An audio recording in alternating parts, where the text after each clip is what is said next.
Panamericana.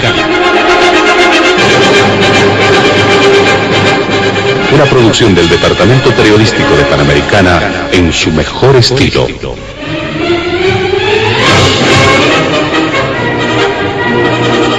Entrevistas exclusivas sobre temas que crean expectativa general. Diálogo en Panamericana. Los sábados al mediodía y cada domingo a las 8 de la mañana. Y en trasnoche a las 24. Quedan ustedes con el staff de periodistas de Radio Panamericana.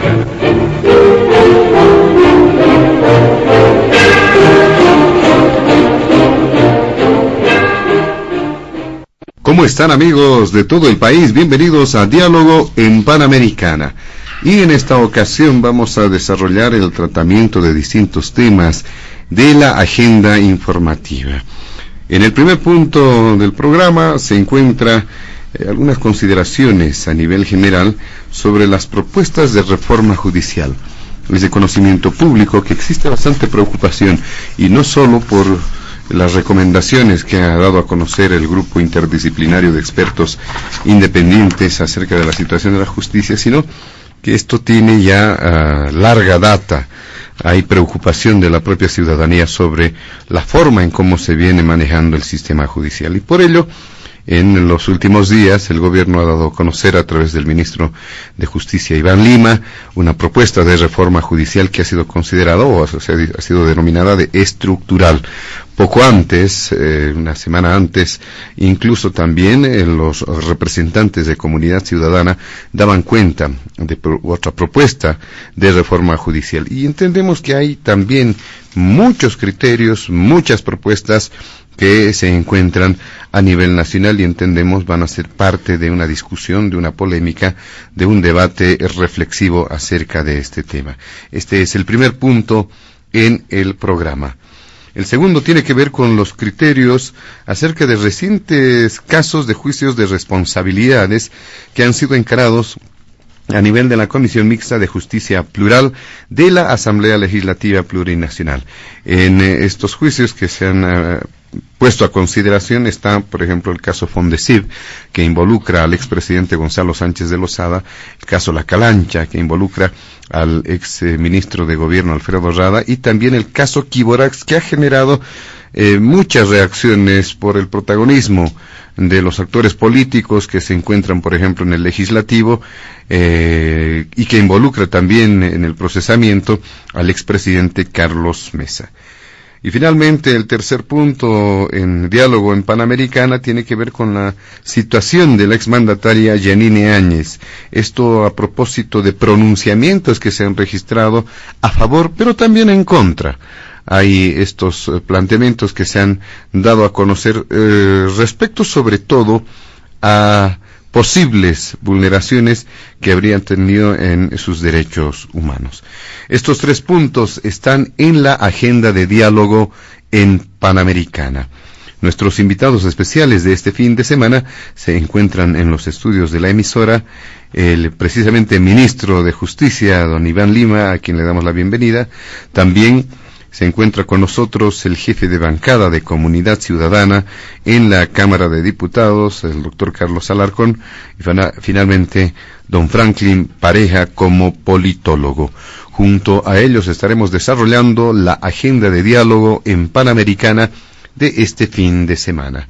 Antes de iniciar con las primeras consultas, vamos a solicitar a nuestros amables invitados del fin de semana evitar emitir cualquier criterio que sea considerado de racismo o discriminación en el marco de las normas vigentes en nuestro país. Le damos la palabra al ministro Iván Lima, a quien le damos nuevamente la bienvenida para hacer referencia a este primer punto del programa, esas reflexiones en torno a la propuesta de reforma judicial que parte precisamente del gobierno, tomando en cuenta ya la preocupación existente en la gente. Muy buenas tardes, adelante, señor ministro. Muy buenas tardes, un saludo afectuoso al doctor Alarcón, a Franklin. Nos vemos en esta mesa mucho tiempo, pero Creo que va a ser un diálogo muy constructivo, siempre lo hemos tenido de esa manera con ellos. Igual a la audiencia que nos sigue, es un honor siempre estar cerca de ellos gracias a Panamericana. Es un programa que de verdad tiene una repercusión nacional. Cuando eres autoridad te llegan comentarios, y cuando vengo acá llegan muchos comentarios, así que ahí se ve el impacto que tiene el medio en el país y en toda la política en la semana. Muchas gracias.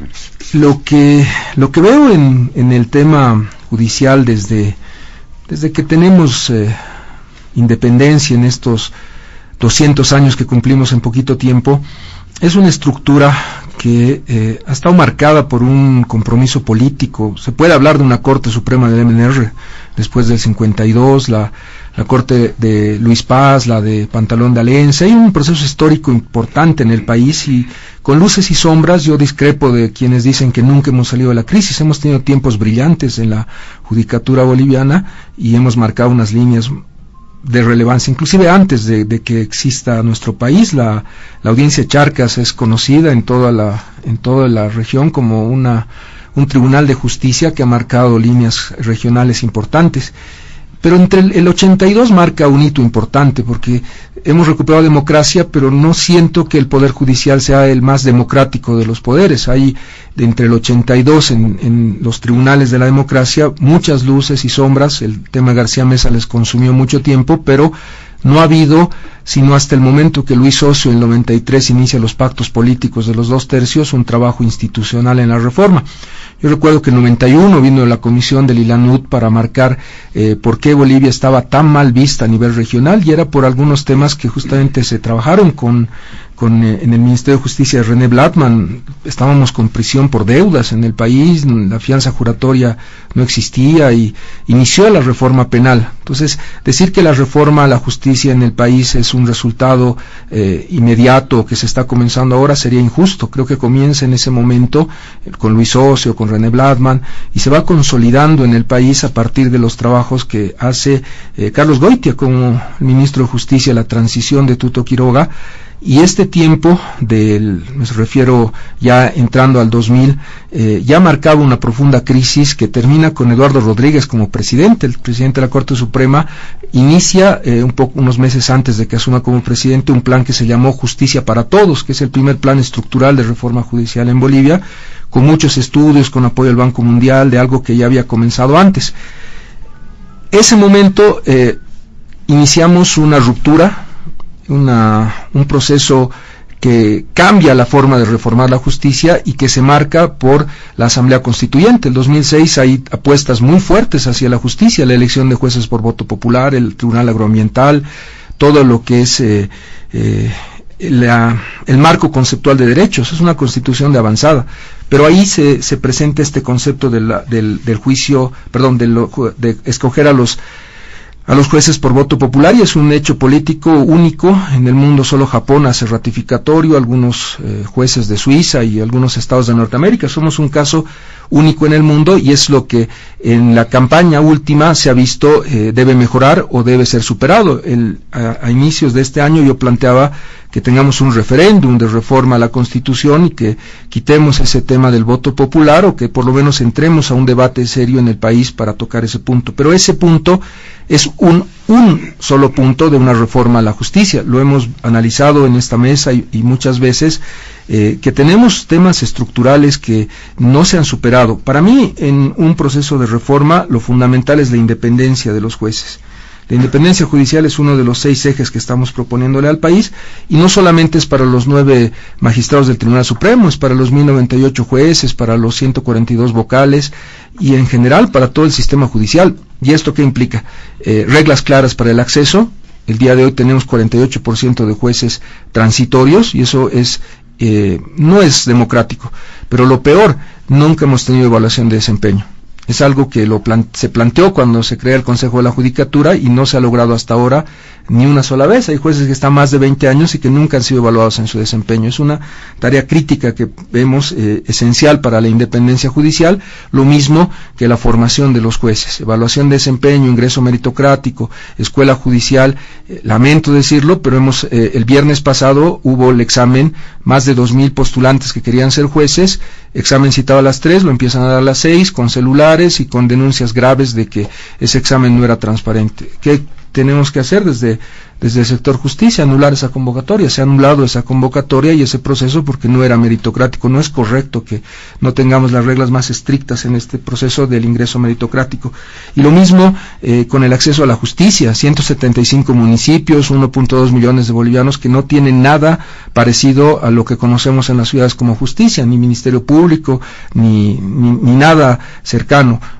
¿Cuál es la solución en acceso a la justicia? Crear juzgados para esos municipios, o más bien pensar en algo que ya venimos trabajando desde el 2005 en Bolivia: justicia de paz, justicia vecinal, los medios alternativos. El derecho judicial dice que solo el 10% de los conflictos en una sociedad van al poder judicial, pero en Bolivia tenemos solamente una puerta para hacer justicia, la judicial. Hay que abrir las demás puertas y lograr que ese 90% de temas que no deben ir al sistema de justicia tengan una forma de solucionar. ¿Alguien pensaría cobrar una deuda de $300 o $500 con un juicio ejecutivo?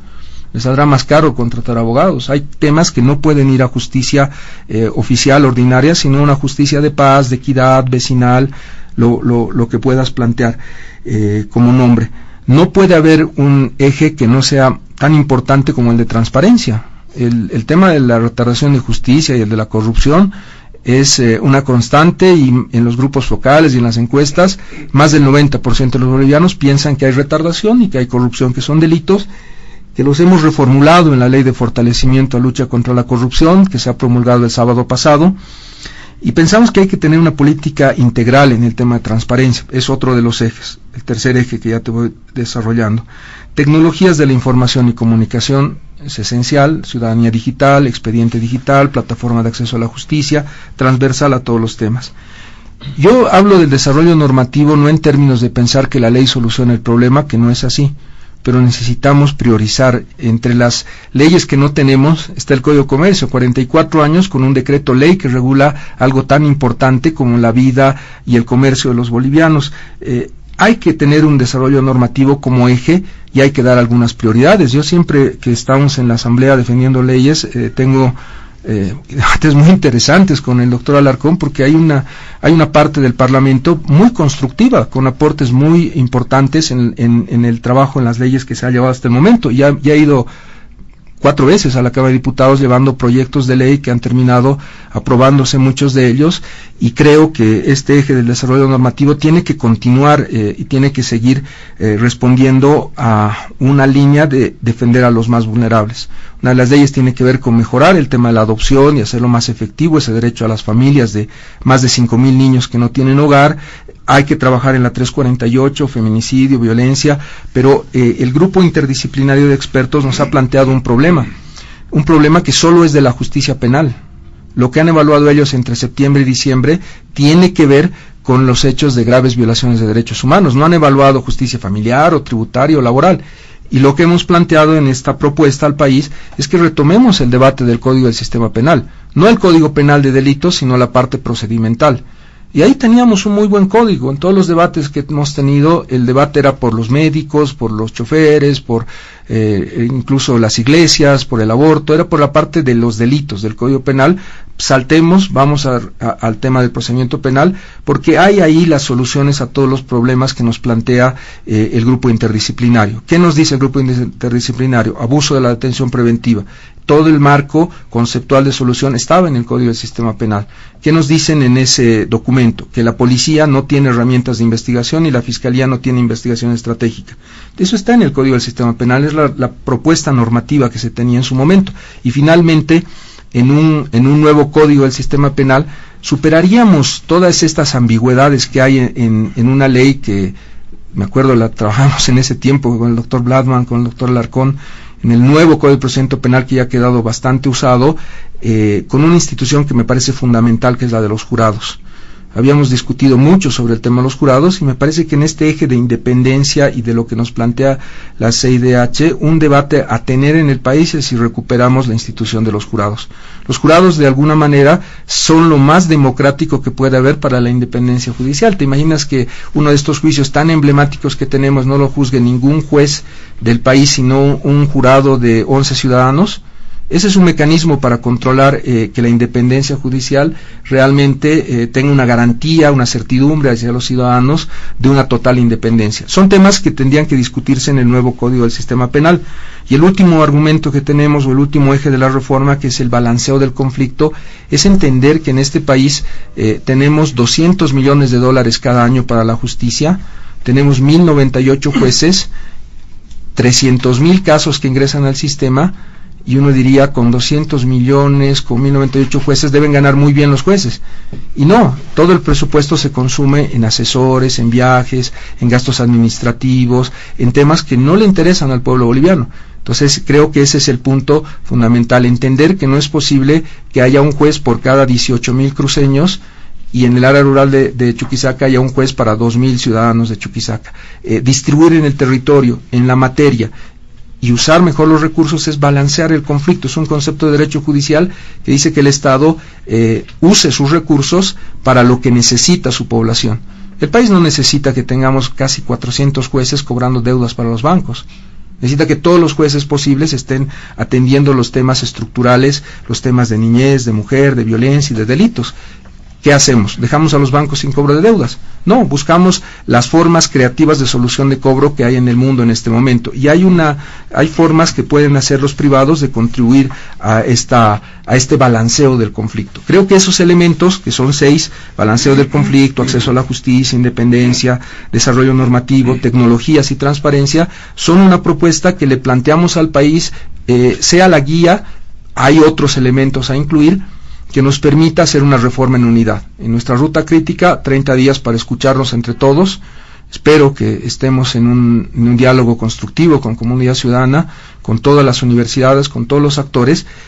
Un proceso de 30 días de escribir y de redactar y priorizar y tener el documento, y finalmente un proceso de 30 días de discutir con la ministra de Planificación y el ministro de Economía cómo le vamos a poner presupuesto y nacional e internacional a una reforma que queremos sea una política pública que una a los bolivianos. Es nuestra propuesta y es lo que estamos poniendo en la mesa en este punto.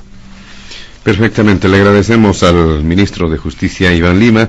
Le damos la palabra ahora al doctor Carlos Alarcón para que pueda dar cuenta también su condición de jefe de bancada de Comunidad Ciudadana en la Cámara de Diputados.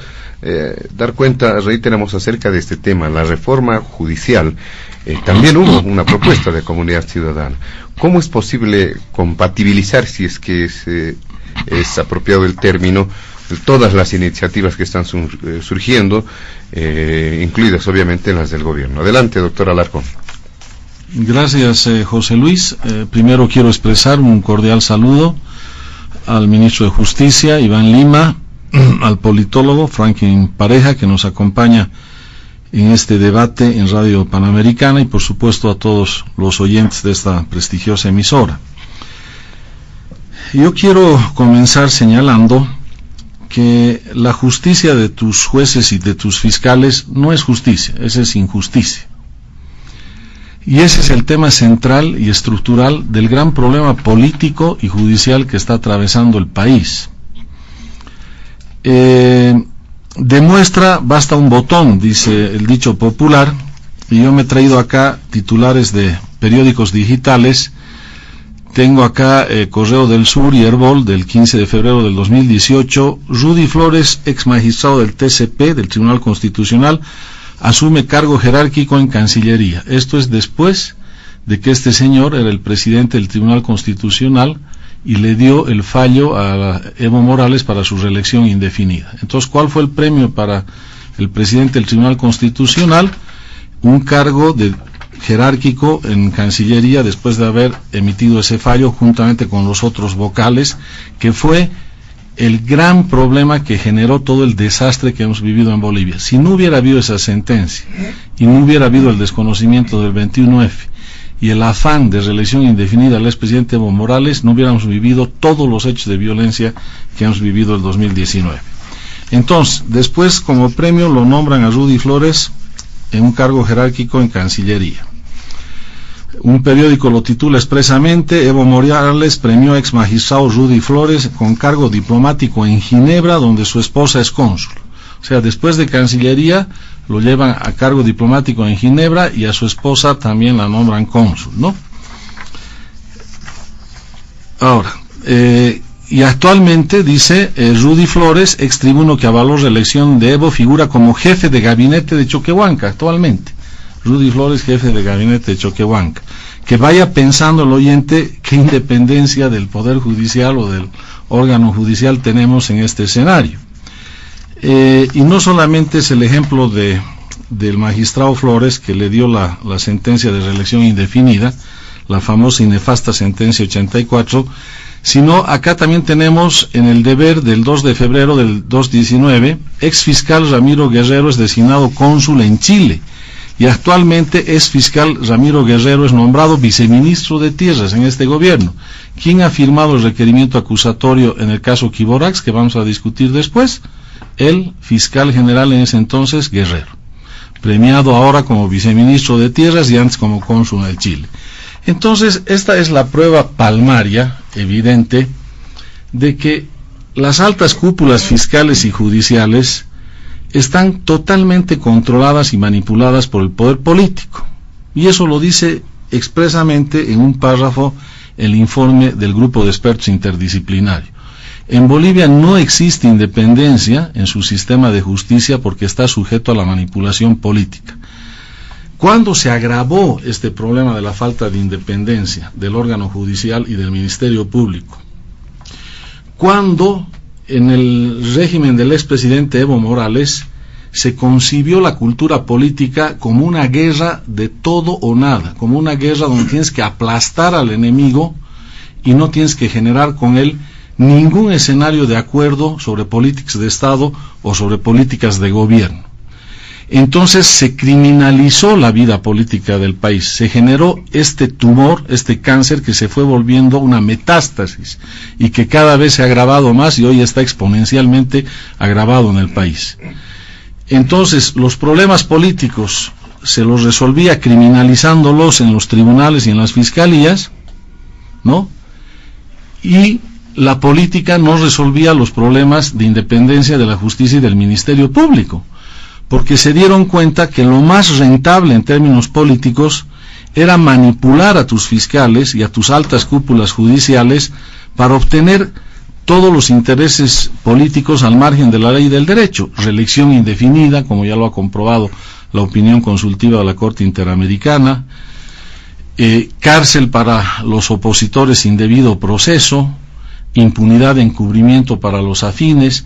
Entonces, cuando el ministro de Justicia entró con muy buena intención al cargo, y él planteó y dijo, tiene que haber independencia judicial, hagamos una reforma constitucional, nosotros presentamos, y he traído acá para que tú certifiques, José Luis, redactada la propuesta de reforma hasta en articulados, con exposición de motivos, que tenía que supuestamente llegarse a un gran acuerdo nacional con estas bases para que se apruebe esto en el referéndum con las elecciones subnacionales que ya han pasado. Y yo me acuerdo que el ministro Lima dijo en varios programas que coincidía 80% con esta propuesta de comunidad ciudadana, y esta propuesta iba al fondo del problema porque establecía en una disposición transitoria, al cambiar la Constitución, de que se declaraban vacantes los cargos de las cúpulas fiscales y judiciales y se establecía un nuevo sistema de designación para contar con fiscales y jueces verdaderamente independientes.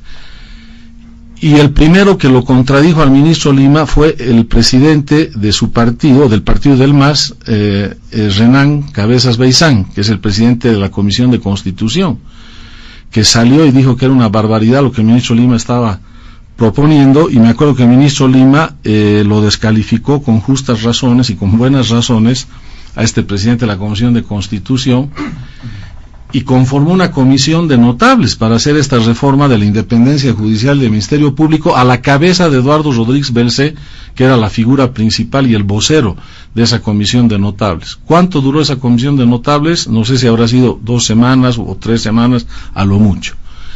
Y después el ministro Lima dio un giro de 180 grados, porque políticamente el MAS se dio cuenta que tenía que seguir con la lógica tradicional de la manipulación de los fiscales y jueces, por lo menos hasta el año 2023, donde se les termina el mandato a las altas cúpulas judiciales, para exprimirle todo el jugo a esa naranja y alcanzar los fines políticos de hegemonía de poder del movimiento al socialismo. Eso quiere decir aniquilación de los adversarios políticos, eso quiere decir cero acuerdo nacional para cambiar la justicia, eso quiere decir a mi fiscal general y a mis altos jueces del Tribunal Constitucional y del Tribunal Supremo no me los toca nadie, porque son mis jueces, no son los jueces para Bolivia, no son los jueces para los bolivianos, son para unos en contra de otros. Entonces, lamentamos mucho, y lo dijimos, el cambio de posición de la buena intención del ministro Lima, y después de eso ya la gran propuesta del cambio judicial, que era el cambio de los operadores y dar garantía de independencia, se fue a la deriva y se convirtió en propuestas tecnocráticas que aparentemente hacen creer que se cambia todo para no cambiar nada, es lo que un poco se denomina el gatopardismo en Latinoamérica, donde tocas las ramas pero no tocas el núcleo, el centro del problema. Y el centro del problema es que no quieren cambiar a los altos operadores fiscales y judiciales porque los quieren seguir utilizando políticamente. Ahora, ustedes dirán, pero bueno, eso es lo que piensa la oposición, y la oposición siempre trata de desprestigiar al gobierno. Pero aquí traigo la declaración de Rodríguez Belcé, el expresidente, ex embajador de Evo Morales en La Haya y expresidente de la Corte Suprema de Justicia, donde públicamente Rodríguez Belcé dice que Juan Lanchipa debe renunciar a ser fiscal general del Estado. Rodríguez Belcé afirmó que Juan Lanchipa debe renunciar a su cargo por estar a la cabeza del Ministerio Público y por las críticas por su actuación respecto a las serias falencias en el sistema judicial que halló el informe del grupo interdisciplinario. Eso lo dice Rodríguez Belcé. Y dice Rodríguez Belcé, lo que deberían hacer Juan Lanchipa es poner el Ministerio Público en disposición de la Asamblea Legislativa para que conforme a la Constitución se renueve íntegramente ese órgano del Estado, dijo el exmandatario. Y por eso nosotros propusimos, hace aproximadamente 2 semanas, de que así como se ha hecho en un tiempo récord la renovación del Tribunal Supremo Electoral y los tribunales departamentales electorales para viabilizar la elección del 2020, en 90 días podríamos renovar la Fiscalía General, las Fiscalías Departamentales, con una modificación pequeña a la Ley del Ministerio Público para que también los fiscales departamentales se designen por 2/3 de la Asamblea Legislativa, pero previa evaluación y calificación de méritos por un comité ciudadano de representantes de las instituciones más representativas de la sociedad civil boliviana, sin exclusión alguna, sobre todo las involucradas en el tema judicial. Entonces, de esa manera, tendríamos en 90 días, por lo menos como un primer paso de una verdadera reforma, una nueva camada de fiscales que te garanticen que no va a haber una fiscalía y justicia selectiva. Para unos, linchamiento político, para otros, impunidad de encubrimiento. Entonces, todos los ciudadanos hubiéramos estado tranquilos, hubiéramos confiado en esos fiscales, hubiéramos dicho, bueno, lo que determinen estos fiscales va a ser en justicia, en probidad, en derecho, y todos vamos a respetar y todos vamos a acatar eso. Y dijimos, en una segunda fase, ¿no?, se acompañaría esta reforma de la nueva designación de fiscales, que también en 90 días puedes hacer una ley de garantía del órgano judicial o de insistir en la reforma parcial de la Constitución. ¿Para qué? Para que establezcas un mecanismo, ¿no?, que te permita el 2023, cuando tengas que cambiar a los altos cargos judiciales, contar con jueces verdaderamente independientes en el Tribunal Constitucional, Tribunal Agrario, Consejo de la Magistratura y Tribunal Supremo de Justicia, con un mecanismo también de un comité ciudadano que sea el que califique los méritos y que la Asamblea Legislativa, en base a las ternas que reciba de ese comité ciudadano, haga la preselección de esas candidaturas y someta esas candidaturas al voto popular, si es que no hay reforma constitucional que lo modifique, para que sea por planchas o para que sea por candidaturas individuales. Esa era la propuesta, o sea, daremos esas señales claras al país. Pero el mayor problema de todo esto, José Luis, es que para poder hacer esto, no es pues suficiente que venga el ministro de Justicia y nos explique, digamos, los cambios técnicos que él propone, sino que se tiene que dar cumplimiento a la conclusión número 10 del grupo de expertos interdisciplinario. ¿Y qué es lo que te dice esta conclusión 10 de este grupo de expertos? Te dice que, y si me permiten, como es corta, se las leo y con eso voy cerrando esta primera reflexión. ¿Qué es lo que dice? Nada de lo anterior puede llevarse adelante sin una firme voluntad política, guión desde el más alto nivel. ¿Qué quiere decir eso? Desde el presidente del Estado. Cierra guión. Explícita y compartida entre las autoridades del Estado plurinacional para fortalecer la independencia de las instituciones públicas que deben afirmar su autonomía y un funcionamiento transparente. Esto requiere medidas urgentes, pero sobre todo políticas de mediano y largo plazo diseñadas en diálogo plural con otros líderes sociales y políticos. Le hemos propuesto al gobierno un acuerdo nacional, un diálogo. En la época de gobierno del presidente Morales, solo se ha reunido con otros líderes políticos para el tema de la demanda del mar contra Chile, en La Haya.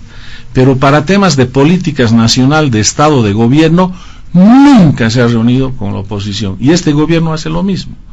No les da la gana de sentarse en una mesa de acuerdo, en una mesa de diálogo plural, como dice el GIEI, para que entre los actores políticos y también los actores sociales podamos definir esta ruta urgente y crítica de la reforma judicial y de otros aspectos también que sean trascendentales para la coyuntura del país.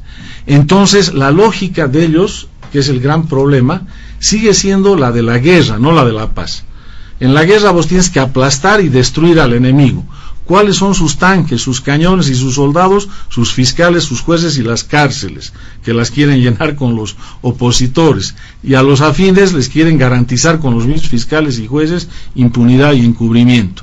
Entonces, ¿cómo puedes avanzar como país en este escenario? ¿Cómo puedes resolver problemas de gestión, de salud, de economía, de institucionalización del Estado, problemas de medio ambiente, o cualquier problema en un escenario bélico de guerra, donde tu único objetivo es aplastar al adversario como si fuera un enemigo en guerra internacional, utilizando estos fiscales y jueces? Eso es imposible llevar adelante, y eso se lo decimos en ánimo reflexivo al gobierno. El gobierno cree que al hacer eso, los que más pierden son los de la oposición, y nosotros creemos que pierde el país, pero además de perder el país, los que más pierden son los del gobierno, porque hoy en día una premisa básica a nivel mundial de países verdaderamente democráticos es que sin diálogo plural, como dice el GIEI, y sin acuerdos nacionales, no puedes llevar adelante ninguna política de Estado que sea realmente seria. Entonces, la contrapropuesta que yo le hago al ministro para que la transmita a su presidente es: ministro, cumplan la conclusión 10 del GIEI, que el presidente convoque a los líderes de oposición, a los líderes sociales de un lado, del otro lado, a los líderes cívicos, que diga: nos sentaremos en una mesa, veremos a ver cuáles son las propuestas, cómo podemos resolver estos grandes problemas, y ahí la sociedad boliviana en su conjunto va a ganar. Pero de lo contrario, ¿qué vamos a profundizar? La polarización, la división, la confrontación en la sociedad boliviana, y no vamos a resolver ni siquiera adecuadamente los problemas de gestión de gobierno. Muy bien, le damos la palabra ahora al politólogo Franklin Pareja. Bienvenido a Diálogo en Panamericana. Don Franklin, ¿qué puede mencionar sobre este primer punto del programa? Gracias, José Luis. Un cordial saludo para toda la radioaudiencia que tiene la amabilidad de escucharnos. Un saludo muy cordial también a Iván Lima, ahora en condición de ministro de Justicia, y a Carlos Alarcón en condición de asambleísta. Indudablemente que para nadie, para ningún boliviano, no hay que ser analista, ni constitucionalista, ni autoridad, ni letrado, ni nada, para darse cuenta de que si tenemos algo putrefacto en este país, no es la justicia, es la administración de justicia, porque la justicia es una categoría diferente. Norberto Bobbio hace referencia a que la justicia es un fin social, con lo cual la administración de justicia es un medio para lograr justicia. Obviamente que desde la creación de la República no nos caracterizamos por haber tenido realmente un sistema de justicia, un sistema de administración de justicia con estándares razonables. Y ese es uno de los grandes factores de nuestro subdesarrollo, que pareciera análogamente o crónicamente predestinado a que seamos un país que tiene que seguir discutiendo temas de hace 2 siglos, cuando otros países ya han superado ampliamente esta discusión que nos lleva a un sistema casi primitivo, casi de barbarie, donde impunemente vemos cómo quienes administran justicia tienen el descaro todavía de impartir sentencias que no revisten ni siquiera estándares técnicos, violando la Constitución a mansalva, favoreciendo a quienes tienen poder, quienes tienen dinero, y obviamente en ese estado pues es imposible, es inviable que seamos un país que se ufane de tener institucionalidad democrática. En Bolivia la democracia es únicamente una retórica, una formalidad, pero no es una realidad. Si no hay institucionalidad constitucional, peor no va a haber institucionalidad democrática.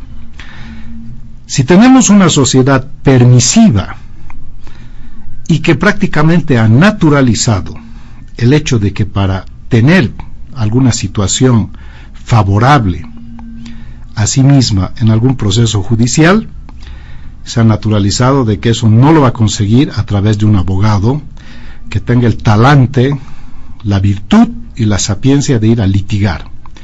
Lo que se buscan son tranzas. ¿Quién puede transar mejor con el fiscal? ¿Quién puede transar mejor con el juez?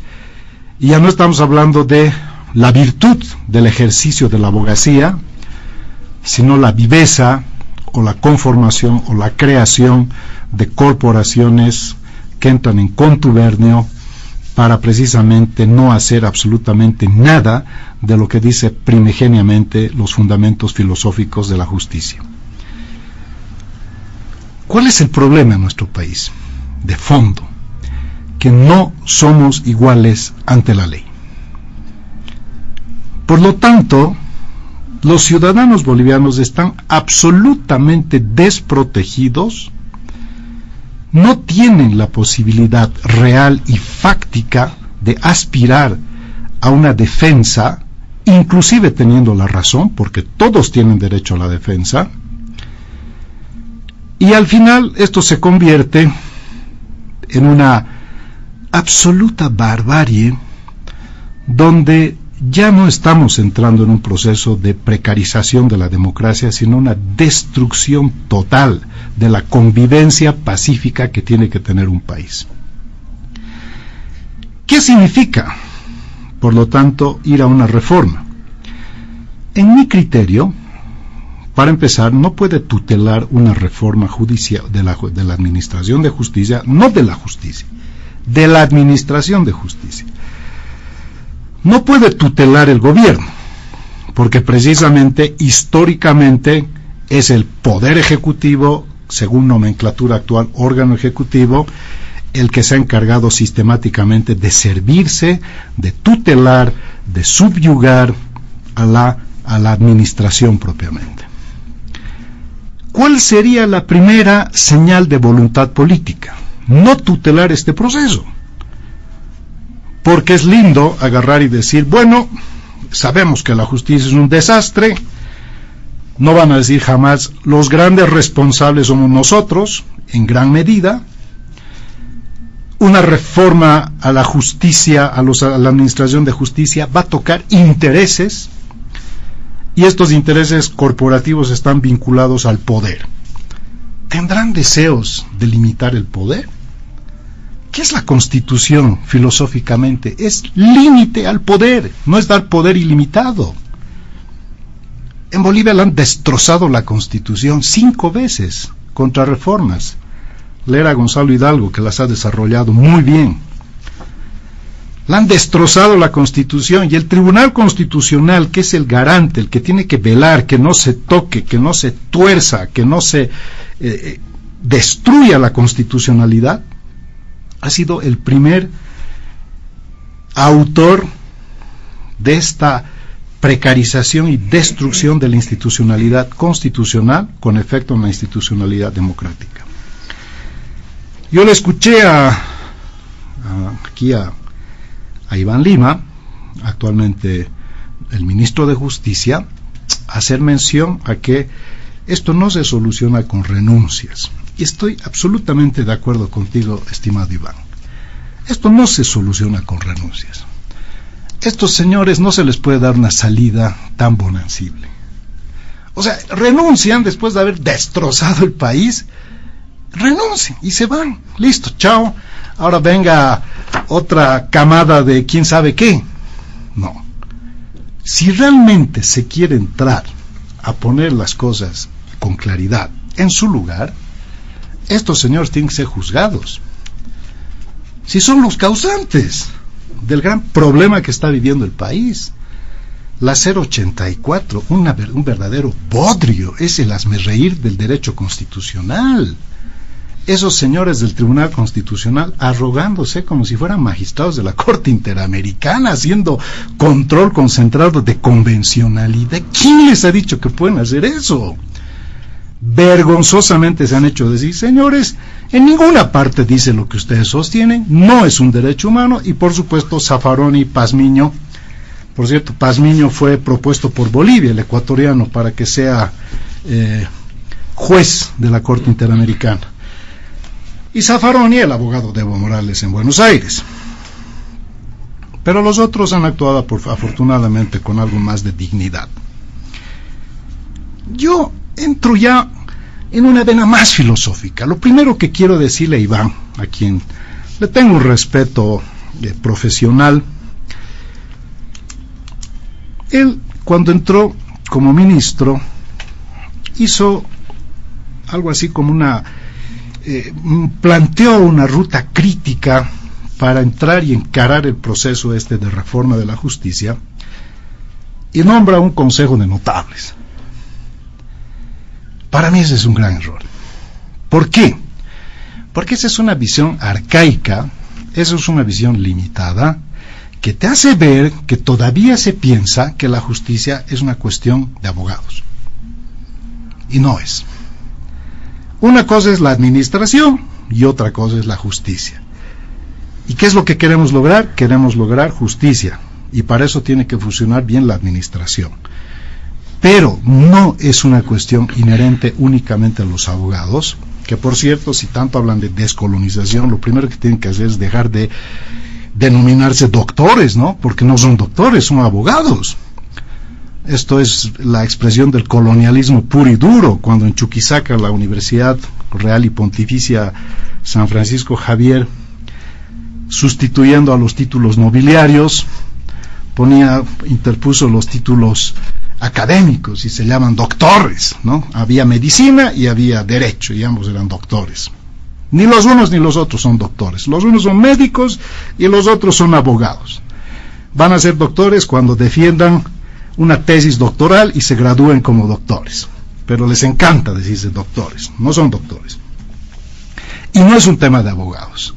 Es un tema multisectorial, es un tema multidisciplinario y es un tema multinivel.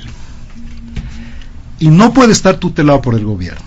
Por eso mismo es importante que parte de una verdadera voluntad política sea construir un espacio donde se avengan actores políticos, actores del mundo académico, actores del mundo cívico.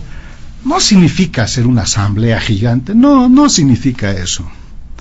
Pero no es una cuestión de notables, no es una cuestión de abogados, obviamente tienen que ser parte, pero no es únicamente. Este hombre, siempre me gusta mucho leer un poco lo que hizo Lee Kuan Yew, al que le denominan el padre de Singapur. Singapur hasta mediados del siglo pasado era una colonia que además vivía en la más absoluta y extrema corrupción. Y este hombre dijo algo bien bonito: si quieren derrotar la corrupción, debes estar listo para enviar a la cárcel a tus amigos y familiares. El compadrazgo, el amiguismo, no ha desaparecido de la casta política en el país. Esto no es inherente al MAS, es inherente a todo el sistema de partidos políticos que ha habido en Bolivia y que hasta el día de hoy sigue manejándose en clave únicamente de amigos, de compañeros, de familiares, y donde no tenemos una institucionalidad de partidos políticos que es tan importante para generar equilibrios de poder. Cuando tú escuchas decir a un expresidente que pierden su tiempo si le hacen un juicio, cuando tú escuchas decir a un exministro que hay que vaciar los bolsillos de los ricos para dárselo a los pobres, cuando tú escuchas decir a un presidente que las vacunas son para los pobres y no para los ricos, o sea, no, ni siquiera se ruborizan, es increíble. O sea, realmente hemos llegado a una instancia en que se puede decir cualquier cosa y donde la sociedad civil le clama a la sociedad política que cumpla la ley, cuando debería ser la sociedad política la que haga cumplir la ley a la sociedad civil. Pero obviamente estamos con el mundo al revés. El proceso de la justicia es un proceso complejo de reformar la justicia. No es obviamente una cuestión a la cual le puedas poner plazos perentorios, porque es muy difícil. Requiere voluntad política genuina. Están realmente con deseos de renunciar al poder ilimitado. Están dispuestos a que haya reglas del juego que hagan que todos seamos iguales ante la ley. Están dispuestos a renunciar a sus privilegios. ¿Están dispuestos? Sí. Bueno, si están dispuestos verdaderamente, abramos el espacio de discusión para una reforma. Recién.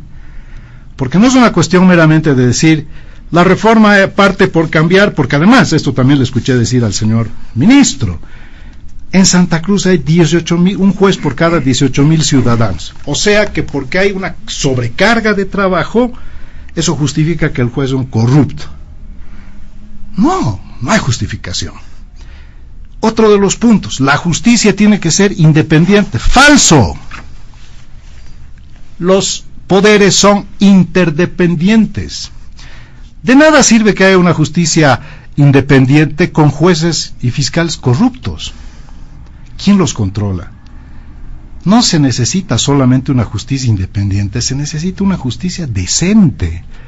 Que un juez emita sentencias aplicando la ley para que eso sea impartir justicia, pero no que el juez analice cómo va a acomodar su sentencia para que técnicamente parezca bien, lo funda al que hizo la demanda y salga en favor del delincuente.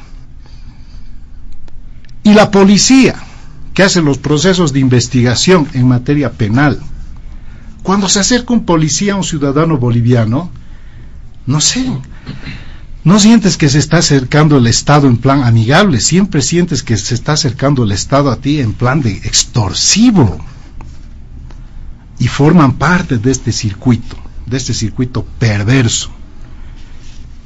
Muy bien, le agradecemos también a don Franklin Pareja. Vamos a hacer una segunda ronda en este primer punto del programa y seguramente existen distintas puntualizaciones, apuntes que seguramente han tomado nuestros invitados especiales de este fin de semana.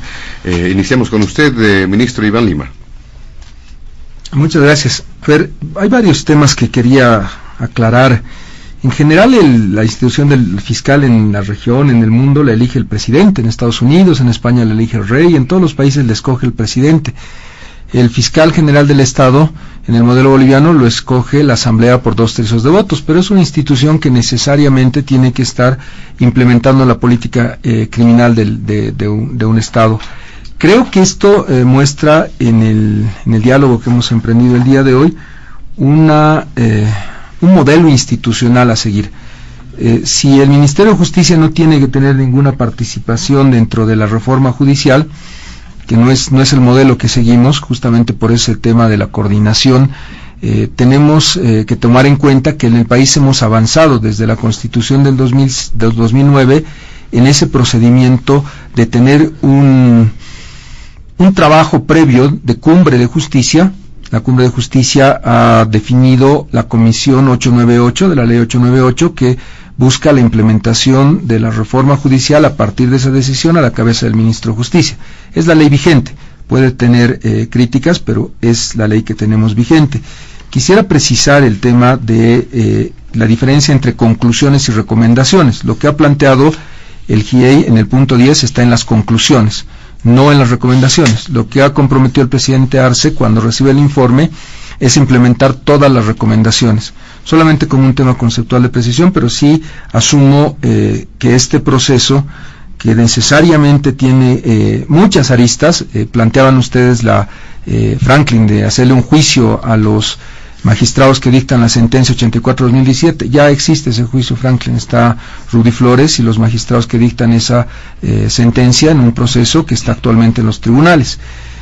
Creo ahí que tardaríamos todo un programa en discutir el principio de convencionalidad. El control de convencionalidad en los términos que define la misma Corte y en la opinión consultiva lo hacen los jueces nacionales. Eso es equivocado. El control de convencionalidad que planteas tú como propio de la Corte Interamericana, la misma Corte lo ha desechado. Ellos plantean, a partir de Hellman, Uruguay, que se haga control de convencionalidad desde cada país y no solamente los tribunales, inclusive desde los parlamentos. Ese es el estado de la jurisprudencia de la Corte. Y ahí vengo a tocarte un punto que me parece estructural. Singapur no es el mejor ejemplo de respeto a los derechos humanos. Es un país que tiene pena de muerte, es un país que tiene una serie de atrocidades jurídicas, y plantearlo como un ejemplo me parece importante en el tema económico y en una serie de temas, pero no en el área de justicia y menos en el área de derechos humanos. Sería importante que se revise los informes de Amnistía, de todos los organismos de derechos humanos sobre el rol de Singapur, que nadie desconoce que es una economía muy importante y que presenta luces relevantes, pero no en el tema de los derechos humanos. Creo que en todo este debate, no vamos a entrar en más particularidades, tenemos que entender que este principio político de debate y de diálogo lo estamos planteando desde el Estado, desde el órgano ejecutivo, en esta ruta crítica que les hemos planteado. Lo que dices, Franklin, es correcto. No es una reforma de los abogados, y lo hemos dicho expresamente, y en el momento de la presentación, y ahora lo ratifico, necesitamos hablar con todos los sectores de la sociedad civil. Las reformas de abogados están superadas, pero hace unos 25 años en el proceso de reforma que ha habido en Latinoamérica. Creo que en eso te doy toda la razón, todos deben ser escuchados. Lo que nos están planteando ahora es que este diálogo parta de un compromiso inicial, y creo que no se inicia así ningún diálogo. Creo que los puntos del diálogo se tienen que fijar en estos 30 días, y en la redacción del documento llegaremos a un punto en el que no estemos de acuerdo, por ejemplo en la elección de jueces por voto popular. Yo en este tema lo pongo sobre la mesa, son temas que tenemos que analizar, redactar y entender entre todos los bolivianos. Planteamos algo de 30 días porque nos parece que ya hay mucho construido, no estamos partiendo de cero, de ser redactado al principio que venimos con reforma desde el 91. Hablemos en ese espíritu crítico y constructivo de la agenda, construyamos el documento y veamos qué presupuesto tenemos en nuestro Ministerio de Economía y en el de Planificación, qué rol va a cumplir la cooperación internacional. Lo que están planteando ahora es un escenario en el que primero pactemos la conclusión del proceso de diálogo. No se hace así un diálogo. Tenemos que abrir las puertas para que todo tema sea escuchado y sea analizado. Los 6 ejes de la reforma son nuestra propuesta. Hay otros ejes que se quiera plantear, los pongamos sobre la mesa y sigamos discutiendo, no en un ámbito de abogados, ni siquiera en un ámbito de academia, sino en un ámbito mayor, porque esta política pública debiera ser una política de unidad, debiera ser esta política que estamos buscando los bolivianos, que está a cargo del Ministerio de Justicia, y creo que ustedes contribuirían de manera importante en ese proceso, por la experiencia que tienen, por el trabajo que vienen desarrollando, porque algún día tenemos que ponernos de acuerdo en algo. No creo que sea correcto para las próximas generaciones que no emprendamos este proceso de construcción de una nueva justicia. Termino, José Luis, con este punto que me parece que es fundamental. Yo no veo en este momento que tengamos que seguir haciendo esa generalización. Cuando planteaba 18.000 ciudadanos por juez, estaba planteando un problema, no estaba planteando ninguna justificación para ellos. Definitivamente nadie y ninguna persona puede tolerar la corrupción. Nuestra política es cero tolerancia a la corrupción. Me he expresado mal probablemente para que lo hayas interpretado de esa forma, pero definitivamente yo no justifico. Lo que llama la atención es que no estamos distribuyendo 1.098 jueces de la mejor manera dentro del territorio. Gracias, José Luis. Muy bien, muchas gracias, señor ministro. Le damos la palabra también al doctor Carlos Alarcón para que pueda concluir este primer punto del programa, haciendo referencia a lo que se ha mencionado hasta el momento. Adelante. Gracias, José Luis. Sí, un tema, importante, aunque no es que quiero hacer debate con esto, pero el ministro de Justicia nos dice, nosotros solo hemos aceptado las recomendaciones y no las conclusiones, ¿no?, del informe del GIEI, pero las recomendaciones se las hace en base a las conclusiones. O sea, si no hay si no, ¿de dónde salen las recomendaciones? Salen de las conclusiones. O sea, o lo aceptas en el informe en el conjunto de sus elementos esenciales o no lo aceptas. La posición del expresidente Evo Morales fue clara y dijo, no, este es un informe confrontacional entre los bolivianos y no le parece bien, y lo rechaza, está en todo su derecho. Nosotros, como comunidad ciudadana, el presidente de la Alianza, Carlos Mesa, ha reconocido este informe, ha dicho este informe, independientemente de algunos matices que podría haber tenido más o menos cosas, pero en su conjunto es un informe valioso, es un informe positivo, es un informe que tiene características de neutralidad, y por lo tanto aceptamos conclusiones y aceptamos obviamente recomendaciones, ¿no? Y creemos que la conclusión más importante es la del numeral 10, que establece claramente la necesidad de un diálogo plural, no solamente entre los actores del estamento político, o sea, sino, como reclamaba Franklin, también dice con los actores de la sociedad civil organizada, o sea, no hay exclusión alguna. El problema que es que el que tiene que dar la iniciativa de esto es, como dice el GIEI, es la cabeza del Estado, o sea, es el presidente, no porque el presidente se vaya a apoderar de la reforma judicial o la vaya a contaminar, sino es el que tiene que dar la señal de apertura, la señal de convocatoria a los distintos actores políticos y sociales para que nos podamos sentar en una mesa y generar un gran acuerdo nacional. O sea, eso claramente lo señala el grupo de expertos. Pero también en las recomendaciones, el grupo de expertos tiene recomendaciones muy importantes que tienen que ver con la administración de justicia. La recomendación 15, garantizar la independencia funcional y externa. Aquí no importa el juego de palabras, si Franklin nos llama esto administración decente de justicia, o otros le llamamos justicia independiente, pero el GIEI dice garantizar la independencia funcional y externa, y la estabilidad profesional de jueces, juezas y fiscales. Lo anterior implica cesar la práctica de contratación en régimen provisional de exprofesionales. Deben asimismo ser seleccionados mediante convocatorias públicas y procesos transparentes, de acuerdo con criterios objetivos de mérito y de manera absolutamente independiente de motivaciones político-partidarias. Este es el núcleo central y por eso se habla de independencia del órgano judicial y de la administración de justicia. Entonces, el problema que hay no es el tema de que se quiere la renuncia por la renuncia o el cambio por el cambio.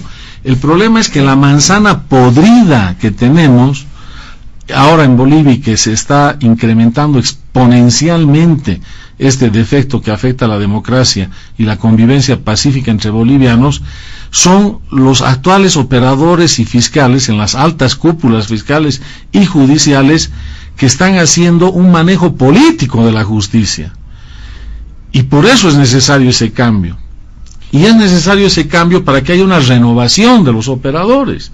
Y la renovación de los operadores quiere decir que tenemos que encontrar un mecanismo que garantice que los nuevos operadores fiscales y judiciales no respondan a ningún partido político, y menos al partido político de gobierno de turno, y que sean verdaderos fiscales y jueces de la nación boliviana al servicio de la recta aplicación, la decente aplicación, como decía Franklin, de la ley y del derecho.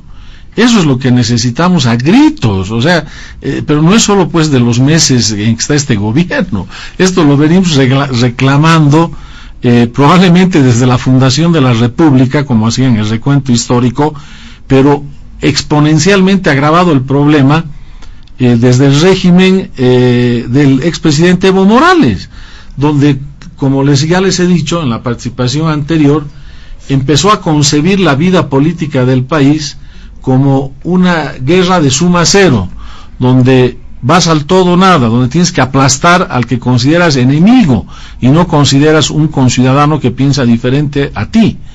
Y como tienes que aplastar a ese enemigo, lo que tienes que utilizar para aplastarlo es a tu juez, a tu fiscal y a tus cárceles, para que puedas tener esa hegemonía política absoluta de poder y quedarte además indefinidamente en el poder.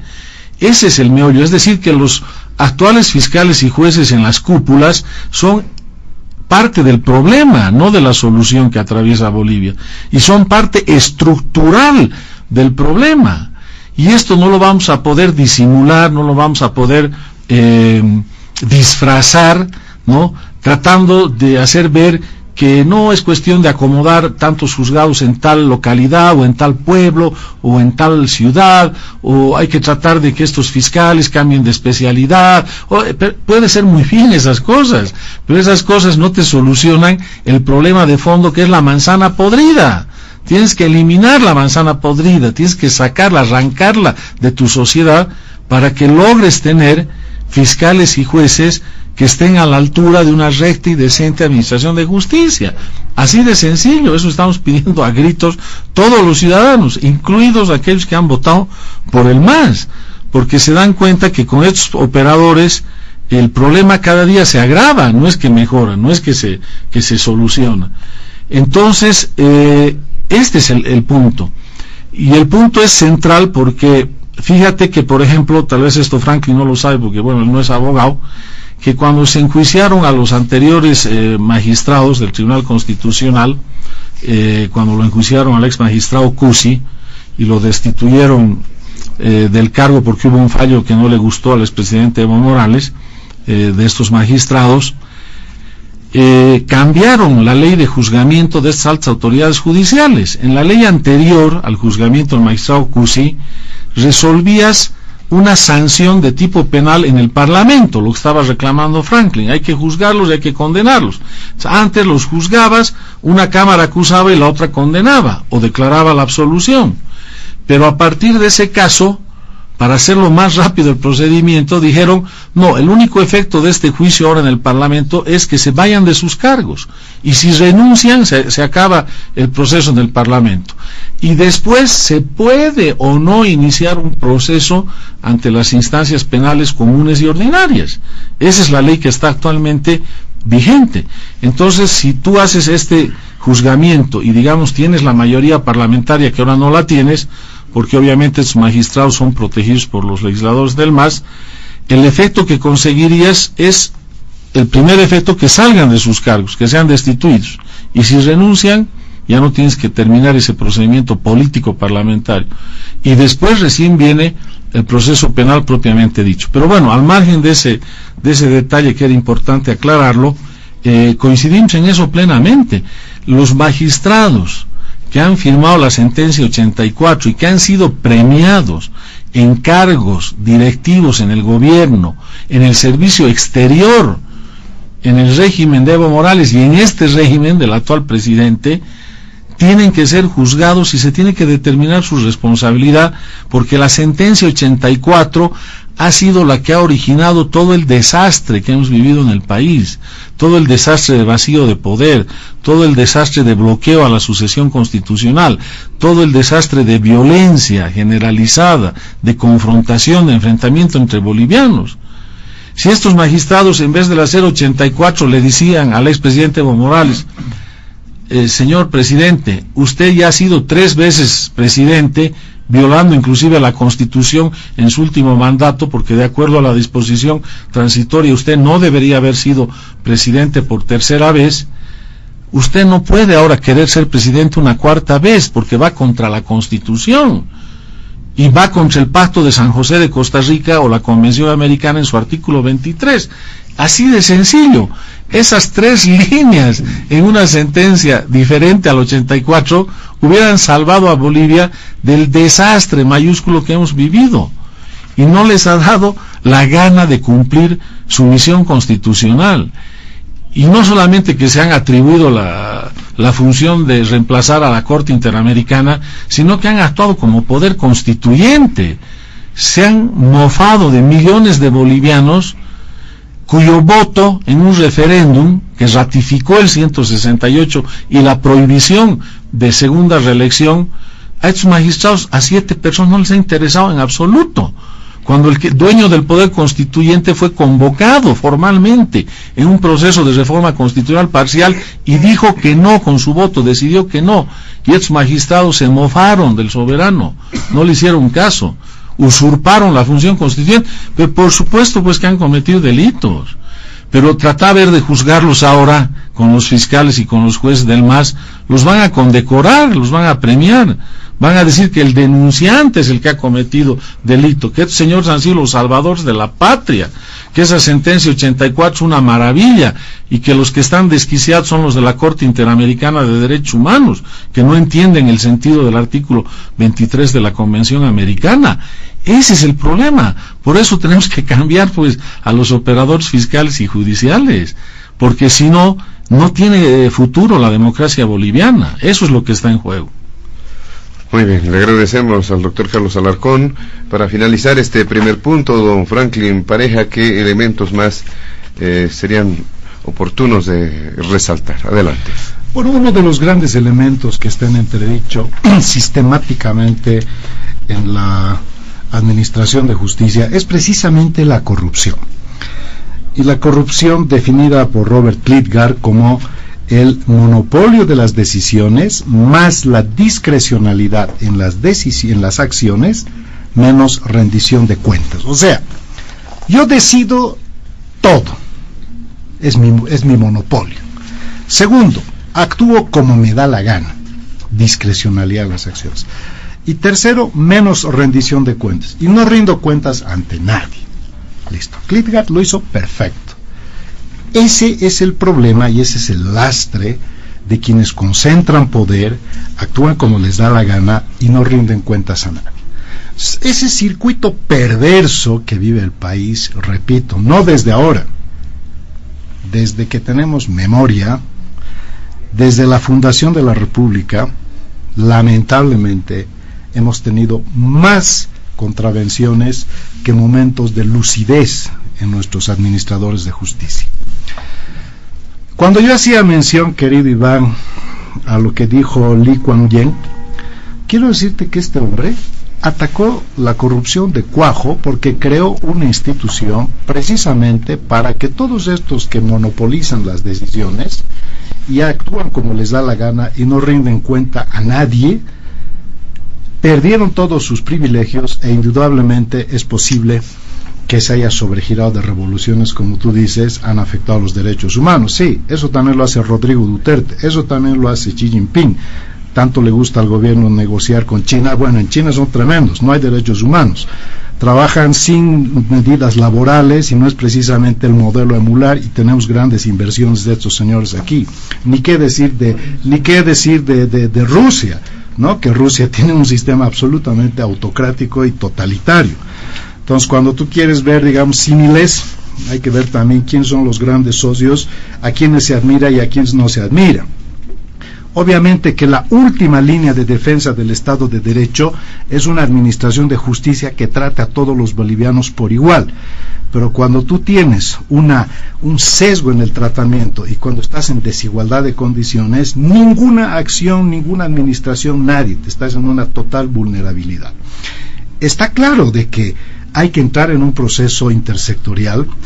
Ojalá que las ideas que tú viertas se hagan realidad, no por el gobierno, sino por el país, porque esto no es paternidad ni del órgano judicial, ni de un gobierno, ni de un presidente. Esto es una necesidad imperativa para la sociedad.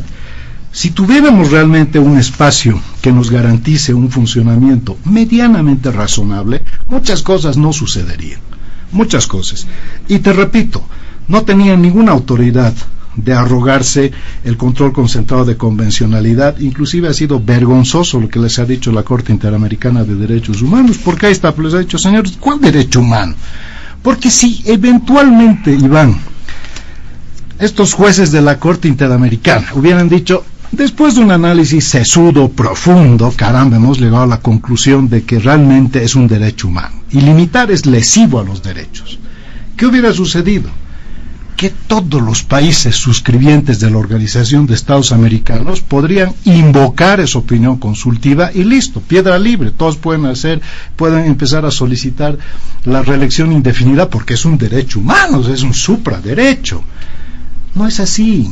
Para eso los países tienen sus constituciones, para eso los países tienen su pacto social que les establece límites, para eso tenemos un espacio de acción, que son nuestros derechos, y un espacio de restricción, que son nuestras obligaciones. Y no podemos empezar a actuar impunemente a título de que estamos trabajando por los pobres, por los indígenas, por los más necesitados, porque esa es una retórica que muchas veces trata de justificar acciones absolutamente contrarias a lo que es precisamente lo que tanto estás mencionando. ¿Por qué deberíamos nosotros pensar de que hay esperanzas de tener un proceso que nos permita avisorar un espacio plural de discusión? Si precisamente la historia nos demuestra que la tutela viene del gobierno, la tutela viene de quienes ejercen el poder. No te cuestiona a ti como ministro, tú no eres el primer ministro de Justicia, pero el Ministerio de Justicia tendría que ser un actor más, pero no creo que tenga que ser el que tutele un proceso, sinceramente, querido Iván. Yo creo que tiene que ser un actor más como órgano, y tienen que estar todos los órganos. Fíjate, hablemos de justicia. ¿Qué hace un ministro interpelado? Y van y presenta su informe, y sale vitoreado, aplaudido y todo. Oye, no están impartiendo, no son administradores de justicia, pero están actuando con justicia a una autoridad que deberían mínimamente a veces llamarle la atención y censurar si el caso amerita. No, ¿por qué? Porque hay consigna, no hay justicia, no hay esa visión filosófica de decir, no importa que sea nuestro, le pondremos un alto, lo cambiaremos, hace quedar mal al partido. No, entonces, la Asamblea Legislativa cumple realmente ese rol fiscalizador, construye leyes, hace una plataforma legislativa, delibera, no, se agarran a gritos. ¿Qué hace el órgano ejecutivo? Si tú analizas la estructura del órgano ejecutivo, la anatomía del órgano ejecutivo, hay institucionalidad. ¿Y por qué tocó esto? Porque no es inherente simplemente hacer una reforma de la justicia, sino hacer una reforma integral de los 4 poderes. No puede ser que la justicia sea del gobierno, ese es el problema, cambia de gobierno, cambia de justicia.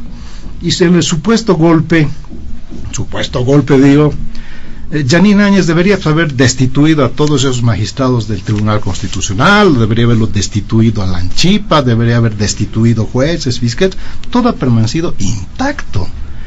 Y ahí te das cuenta de que estos sátrapas administradores, no todos, porque los hay también muy probos, pero la mayor parte, no se ruborizan porque no son de nadie, no son del MAS, no son de la derecha, no son de izquierda, son de ellos mismos. Actúan para sí. Entra otro gobierno, van a actuar con ese gobierno.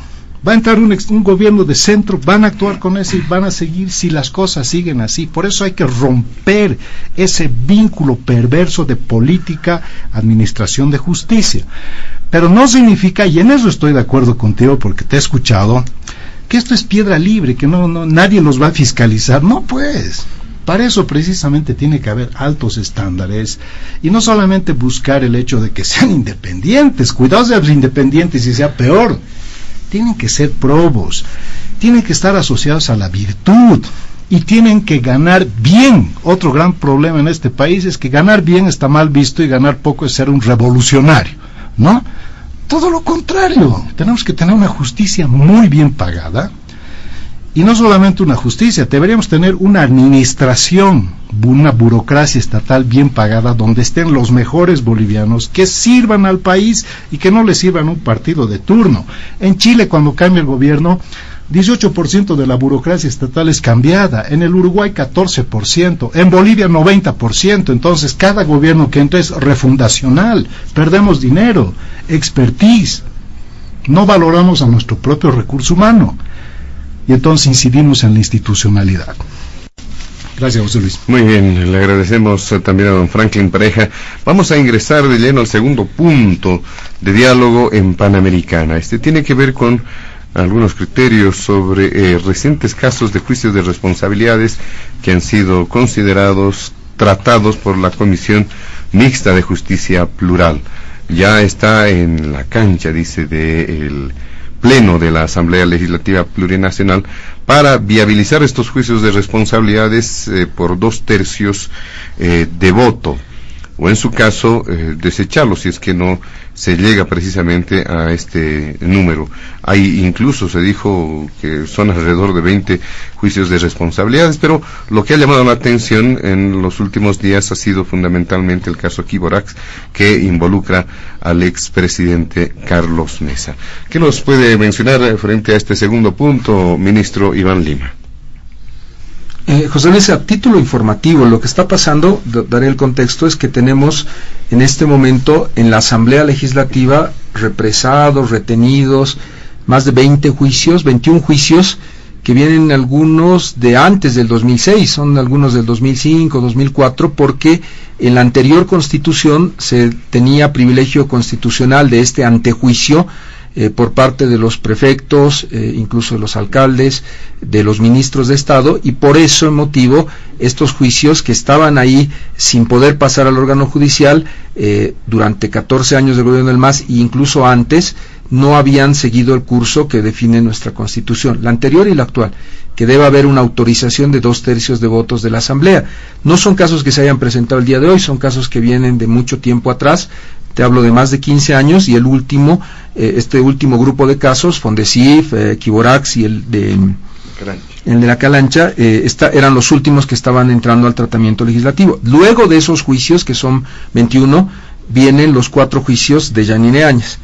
Y lo que tenemos, que es una fuente del derecho, en la costumbre, porque no es una ley expresa, es que estos casos van entrando cronológicamente a la Asamblea los considera y autoriza o rechaza el enjuiciamiento. Bajo la ley 44 tienen que hacer una primera votación, si no logran 2/3, en el mismo periodo legislativo una segunda, y si no se aprueba por 2/3, se archivan los casos. Pero quien presenta ese caso ante la Asamblea Legislativa, que convoca a la Asamblea Legislativa, que es una función del vicepresidente del Estado y la misma Asamblea, es el órgano legislativo, no el órgano ejecutivo. Ahora bien, lo que tenemos, y planteaban este punto en el programa, es un caso que viene de tiempo atrás, el de Equivorax, que tiene la solicitud de levantar el privilegio constitucional contra el expresidente Carlos Mesa. Él es el único que va a ir a juicio, no es el procedimiento. El fiscal, luego de que haga la autorización, si lo hubiera, tiene que iniciar una etapa preparatoria y podría incluir a otras personas que no tienen privilegio constitucional. El único que tiene derecho a hacer o pasar por este filtro es el expresidente Carlos Mesa. Y es correcto que el año 2018, mediante decreto 3682, el presidente Evo Morales otorgó amnistía para Carlos Mesa y para Tuto Quiroga.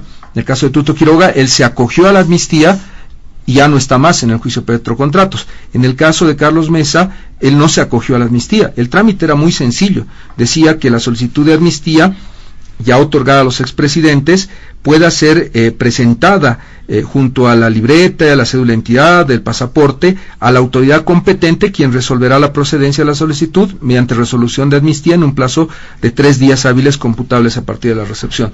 No ha tomado ese camino Carlos Mesa, y como este decreto tenía una vigencia temporal, tenía 365 días de vigencia, ya no puede acogerse a la amnistía. La disposición final señala que tendrá una duración de 365 días. No se cumplió el plazo, por lo tanto, no se puede ejercer ese derecho y el caso tiene que seguir en la Asamblea Legislativa. Ahora, ¿qué se está juzgando o qué se está revisando en ese caso? Entre los hechos que ha planteado la Fiscalía General, se está planteando una situación en la que el señor Mesa, durante su gobierno, promulga una ley, la ley 2564, que ordenaba que se realicen 6 auditorías para declarar la nulidad de las concesiones. Luego, esas 6 auditorías eran una condición que había promulgado el mismo Carlos Mesa para proceder a anular las concesiones. Esto no se hace las auditorías, y esto nos lleva a un arbitraje en el CIADE. Arbitraje que pierde Bolivia en cuanto al laudo, y que es reconocido ese hecho o ese mal procedimiento que se da en este problema, incluso por Eduardo Rodríguez en su momento, cuando deroga los decretos de Carlos Mesa y señala como argumento que la mencionada norma, la que abrogó, adolecía de deficiencias jurídicas insubsanables. Este es el elemento que ha quedado como parte de la autorización de inicio de juicio. Durante el gobierno de Carlos Mesa no se cumple con el Tratado Bilateral de Protección de Inversiones Bolivia-Chile, se emite una ley, se ordena hacer auditorías, no se las hace y se lleva el caso al CIADE. Este tema son hechos que estoy describiendo, no estoy dando un juicio de valor, tienen que ser sujeto de un proceso, porque el fiscal general del Estado en su momento presenta e inicia este juicio, el Tribunal Supremo hace un control de esa investigación inicial y el tema está en la Asamblea. No puede terminar el caso por otra vía que no sea la que marca la Constitución, y es la que te he planteado al inicio. Muy probablemente no existan los 2/3 en este momento y el caso pase al archivo porque en este caso el señor Mesa decida políticamente que no va a seguir el camino constitucional y procesal. Esto es una posibilidad. También es claro que podría la bancada de Comunidad Ciudadana, junto a la del MAS y Creemos, autorizar el inicio de este juicio, pero hay un escenario que tiene que pasar y definirse en la Asamblea Legislativa. El expresidente Mesa, cuando es convocado ante la Fiscalía General por este caso, también se acoge al silencio, no responde a la Fiscalía y no conocemos dentro del expediente declaraciones que haya brindado él. Esto es bueno ni malo, es una estrategia de defensa que él ha asumido, pero creo que es importante entender que es un procedimiento judicial, un procedimiento definido en la Constitución que tiene que terminar de alguna manera, con el archivo del caso o con la remisión ante el Tribunal Supremo para el juzgamiento. Si Carlos Mesa sostiene que ha habido una defensa desastrosa y que el país ha perdido $42 millones, alguien pues será responsable de esa defensa desastrosa, y esto también requiere un juicio, y ese juicio puede ampliarse durante la etapa preparatoria ante el Tribunal Supremo contra cualquier persona, autoridad o ciudadano que tenga alguna participación. Yo creo que le haría muy bien al país conocer la realidad y la verdad y los argumentos y posiciones de Carlos Mesa y todas las autoridades del movimiento al socialismo que han participado en este proceso que inicia en el gobierno del señor Mesa y termina efectivamente en el gobierno del expresidente Evo Morales. Pero esto es una decisión de la justicia, es una decisión que solo se puede dar a nivel de la justicia, y la llave para que exista justicia para los bolivianos en la teoría de defensa de Comunidad Ciudadana y en la acusación de la Fiscalía, claramente es el señor Mesa, que tendría que señalar a su bancada que le abra el paso a la justicia y no a la impunidad o a cerrar con un manto o con una protección este tema. Creo que ese es un tema que está en manos de la Asamblea Legislativa, seguramente va a traer mucho debate en este diálogo, pero creo que estamos en este momento en un proceso de 25 casos que idealmente tiene que seguirse, como lo dijo en su momento el doctor Alarcón y Carlos Mesa, bajo reglas de debido proceso, de respeto a la Constitución y argumentos jurídicos, no políticos. Creo que está la Asamblea aquí ejerciendo una potestad que no es arbitraria, que está reglamentada por la Constitución y no puede ser en función a criterios políticos, sino a criterios jurídicos. Muy bien, gracias, señor ministro. Ahora, en este segundo punto, doctor Carlos Alarcón, ¿cómo se tendría que encarar el mismo? Hubo obviamente observaciones y quejas de parte de Comunidad Ciudadana por la decisión que se asumió a nivel de la Comisión Mixta de Justicia Plural para que se opte por la posibilidad de que se active definitivamente este juicio de responsabilidades por el caso Quiborax, también dando cuenta de los otros casos. Adelante, doctor. Gracias, José Luis. Este caso de la infamia, como le calificamos con Carlos Mesa, del pretendido enjuiciamiento por Quiborax, tiene el requerimiento acusatorio del ex fiscal general Ramiro Guerrero, el año 2018.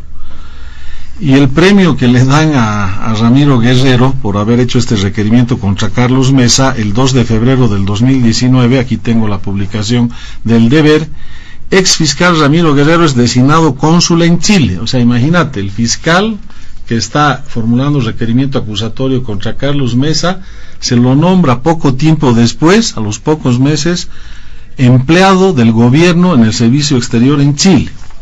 Y ahora, en 27 de agosto del 2021, ex fiscal Ramiro Guerrero es nombrado viceministro de Tierras en este gobierno. O sea, ¿alguien va a creer que este fiscal con estas características ha actuado de manera justa, proba y decente, como decía Franklin, en esta acusación contra Carlos Mesa? Hágame el favor, es un empleado del gobierno y del expresidente Evo Morales y del actual presidente Luis Arce. Pero ¿cuál es el tema de fondo, José Luis, en Quiborax? Es muy importante y nos agradecemos que el gobierno haya reactivado esto, porque no es la asamblea, pues todos sabemos que es el gobierno el que maneja estos hilos, con el objetivo de presionar con este caso para que seguramente pensarán que Carlos Mesa se va a asustar y para tratar de viabilizar otros juicios de responsabilidades que le interesan al gobierno. Pero nosotros más bien les agradecemos la oportunidad de hacer recordar a los ciudadanos cuál es el caso Quiborax, y eso es lo que voy a hacer ahora.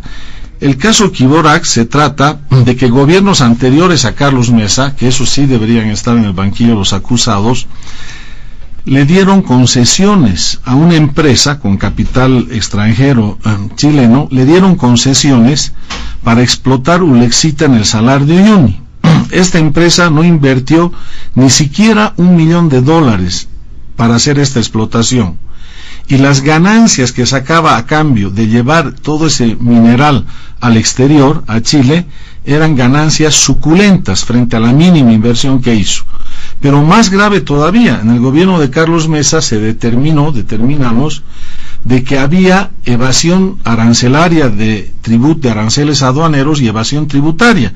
Y cuando se le pidió a la empresa que informe sobre la cantidad de producto de ulexita que estaba llevando a Chile, no le dio la gana de prestar esa información.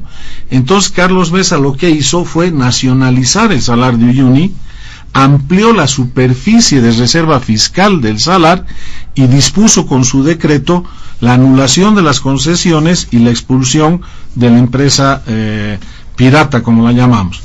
Y si le dicen a Carlos Mesa, ¿te arrepientes de haber hecho ese decreto?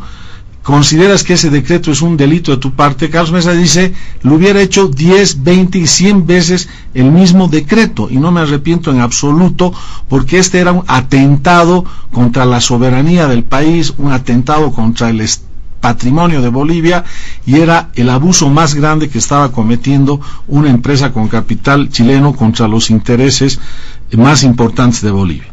Entonces, después viene el gobierno de Rodríguez Belcé, y el gobierno de Rodríguez Belcé ratifica, aunque deroga formalmente los decretos de Carlos Mesa, ratifica la expulsión de la empresa chilena, porque si Carlos Mesa hubiera actuado mal, Rodríguez Belcé debería haber derogado o revocado los decretos de Mesa y debería haberle devuelto las concesiones a la empresa con capital chileno, y Rodríguez Belcé mantiene toda la decisión de fondo del gobierno de Carlos Mesa.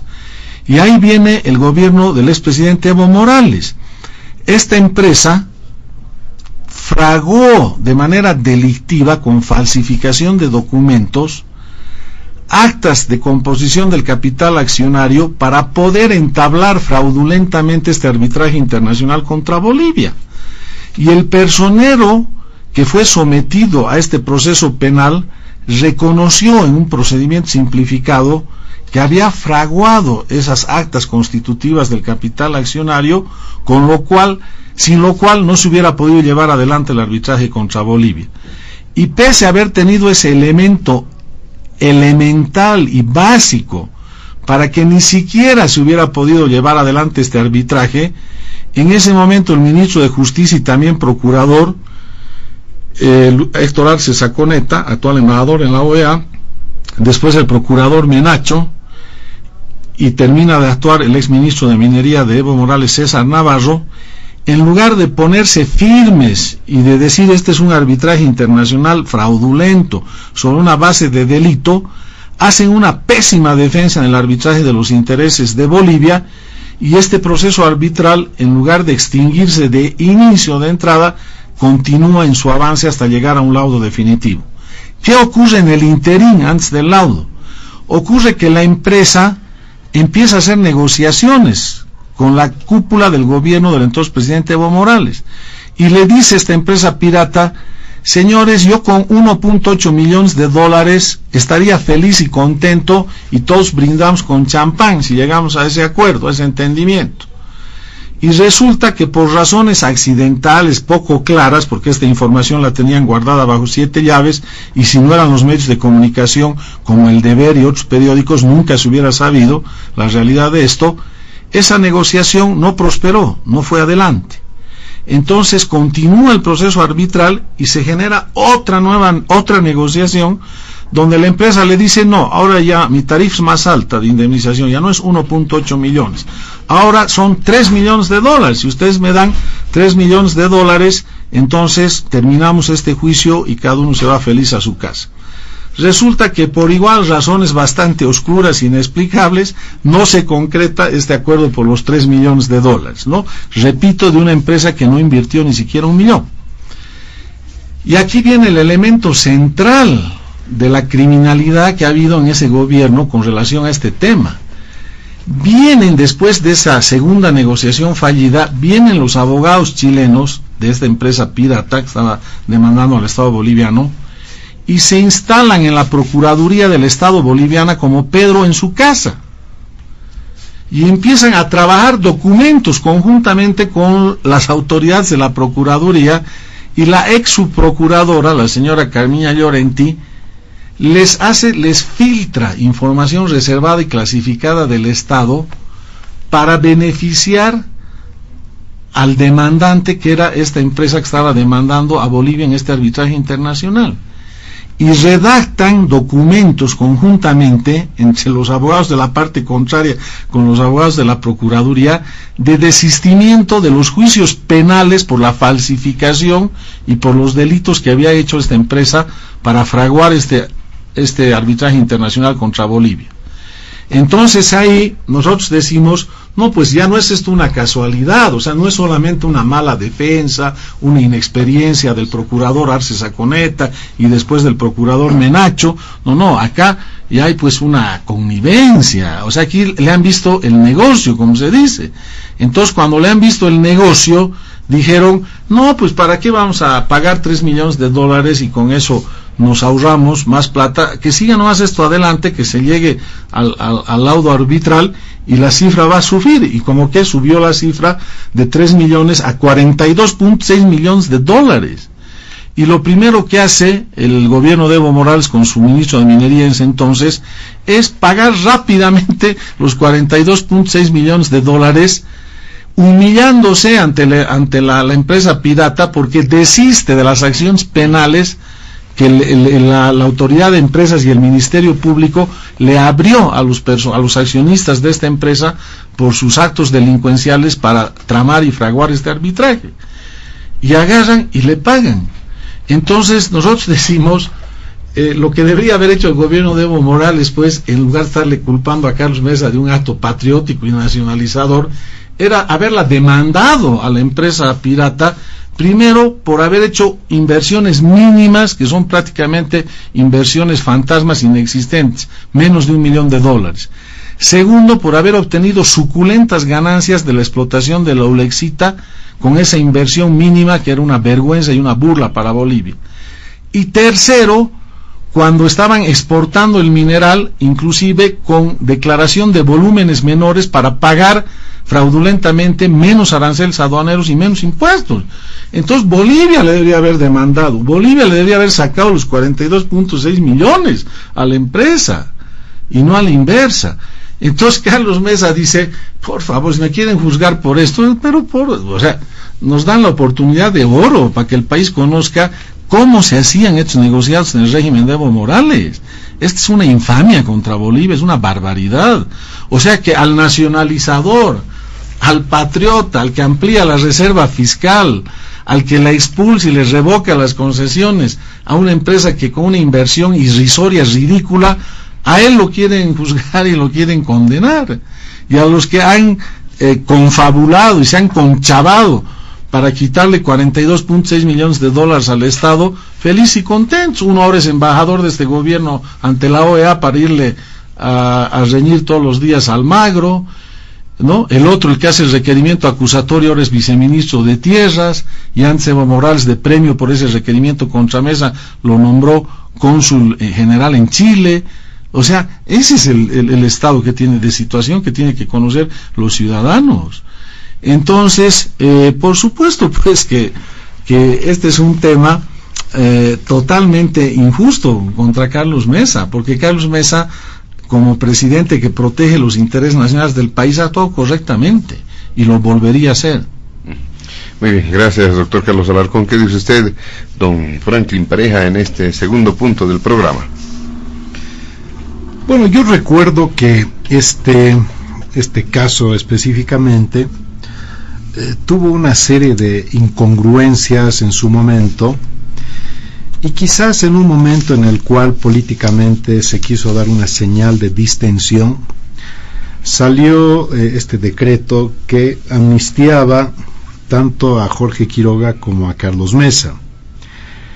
Entiendo que Carlos Mesa no quiso aceptar porque, pues, corrígeme si estoy equivocado, Carlos, él no consideraba que tenía que amnistiarse de nada, no tenía que aceptar ningún beneficio porque no habría cometido precisamente ninguna de las indicaciones a las cuales se le había acusado.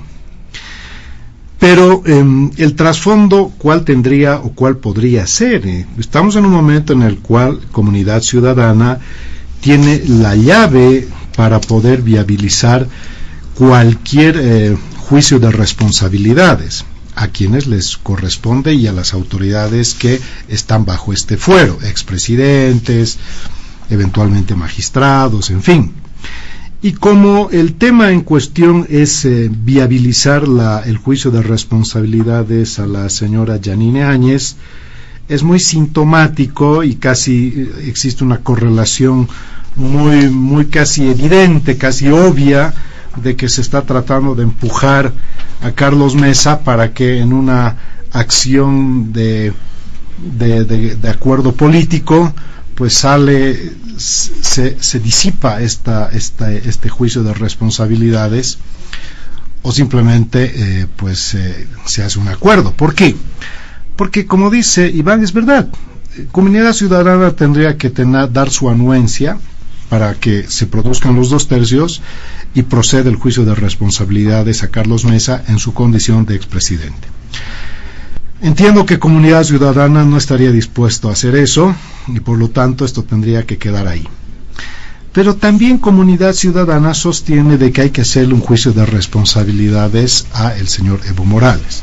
Por lo tanto es como decir, mira, quieren hacer un juicio de responsabilidades a Evo, le hacemos un juicio de responsabilidades a Carlos Mesa. Pero como Carlos Mesa no va a viabilizar esto, nosotros tampoco vamos a viabilizar esto, pero vamos por el juicio de responsabilidades a la señora Yanine Áñez. Algo así como una jugada de ajedrez tan simplona, tan obvia, que hasta es una acción de tratar de reavivar una corriente de opinión para presionar políticamente a una fuerza para que viabilice, en sentido de deslegitimar, lastrar a su jefe político, en este caso el señor Carlos Mesa. Es verdad que el pueblo boliviano necesita tener una absoluta claridad con respecto de esto, y ciertamente pues de 1.8 millones que podía haber sido lo que perdía el Estado boliviano, que termina en 42.6 millones, creo que necesita una aclaración, pero contundente. No puede quedar esto así, es decir, los bolivianos exigimos una explicación, más aún cuando ya se ha erogado esta cantidad de dinero. Es inaceptable. ¿Por qué nos va tan mal siempre en estas cosas? ¿Por qué siempre en los juicios internacionales nos va mal? Nos ha ido mal en la Haya, nos ha ido mal en y muchas otras cosas, porque no solamente tenemos que ver el tema de la Ulexita. Hoy por hoy existe una cantidad impresionante de explotaciones clandestinas a título de cooperativistas que ni siquiera tienen ficha ambiental y están completamente, no es que sean desconocidas ni que sean fantasmas, pero como se tiene un contubernio con un sector poderoso, entonces me hago de la vista gorda para explotaciones. Claro, hay explotaciones que tienen tolerancia y hay otras explotaciones que hay que ponerle 10 lupas para hacer investigaciones. De ningún lado, volvemos al tema de la justicia. Exactamente lo mismo. Aquí, ¿qué se necesita? Se necesita la verdad, se necesita conocer quiénes han sido los responsables, se necesita llegar hasta el final. Pero esto está politizado 100%, porque esto es un condicionamiento. O viabilizas lo de Áñez o tú vas a ir al cadalso por otro mecanismo. Y diariamente pareciera que aparece una cosa, aparece otra cosa, pero ¿cómo funciona realmente en este momento esta estructura que anda quizás en un war room, en un cuarto de guerra? A ver, ¿cómo vamos a introducir elementos para seguir llevando y arrinconando a la oposición? Les vamos a quitar oxígeno hasta hacerlos desaparecer, les vamos a quitar todo el oxígeno hasta asfixiarlos, hasta exterminarlos. Lamentablemente todo esto tendría una cuestión de resolución simple y nadie se opondría si hubiera garantía en la justicia. Inclusive comunidad ciudadana diría, caramba, es mi oportunidad de demostrar en la justicia que esto ha sido un infame.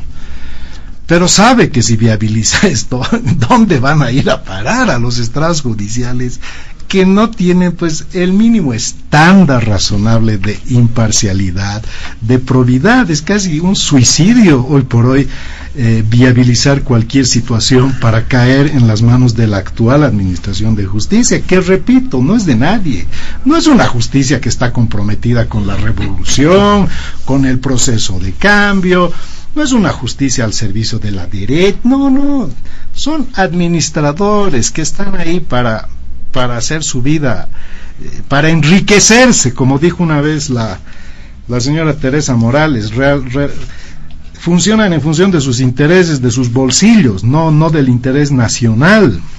Lamentablemente, creo que esto es una jugada política que trata de presionar a una fuerza política para que viabilice un juicio de responsabilidades donde el objetivo sigue siendo la señora Áñez, y que seguramente ese va a ser el tema que vamos a ver a continuación. Perfectamente, le agradecemos a don Franklin Pareja. Vamos a irnos al último punto precisamente de diálogo en Panamericana. Por la premura del tiempo vamos a solicitar a nuestros invitados, por favor, reducir su participación a 4 minutos a lo sumo, sobre la situación del expresidente Yanine Áñez. Esto a propósito de pronunciamientos a favor, incluso a nivel internacional hubo estos pronunciamientos, pero también hay pronunciamientos en contra, ¿no? ¿Qué dice usted, ministro Iván Lima? A ver, el tema que se está tratando, en general lo han vinculado tanto Franklin como el doctor Alarcón, tiene que ver con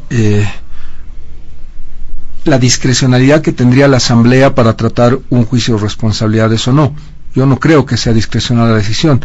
Está regulada por la Constitución, está regulada por valores fundamentales como son la justicia para más de 38 familias que han perdido a sus familiares en estos luctuosos hechos.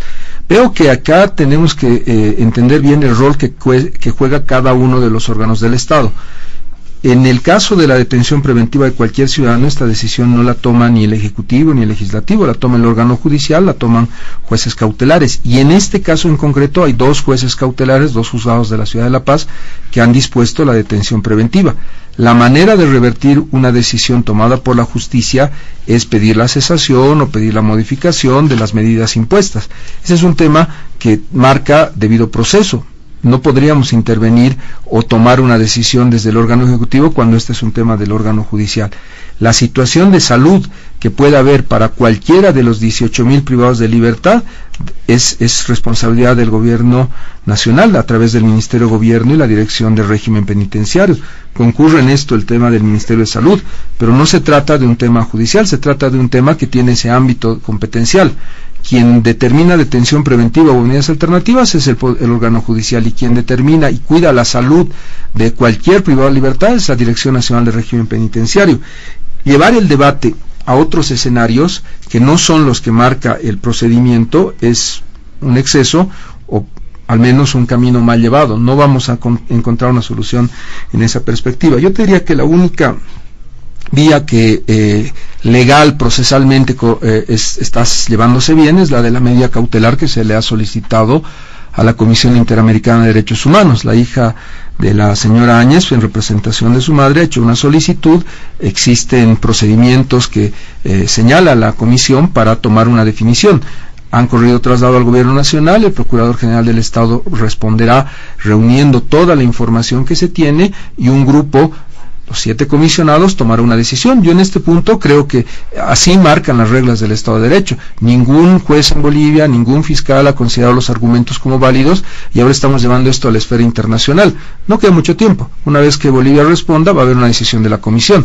Eso es debido proceso, es Estado de Derecho. Si no le creen a Bolivia, espero que ya luego la Comisión Interamericana no pase a ser una herramienta más del movimiento al socialismo. Espero que le crean a la Comisión Interamericana, porque estoy seguro que, dada la connotación, la manera en la que se ha llevado el proceso y lo que se tiene en los tribunales y de parte del Ministro de Salud y Régimen Penitenciario, vamos a salir airosos de este trámite, este procedimiento que se está dando a nivel internacional, ya no solo en Bolivia. Me parece a mí que ese es el contexto. Todo el mundo tiene el derecho a expresar su apoyo, su disconformidad, es parte de la libertad de expresión y el debate de ideas, pero creo que lo correcto es llevarlo en este ámbito, no volverlo un tema de medios, de debate o de quién grita más fuerte. Hay que respetar el debido proceso y estamos llevando ese debido proceso en Bolivia. ¿En efecto será vinculante, ministro?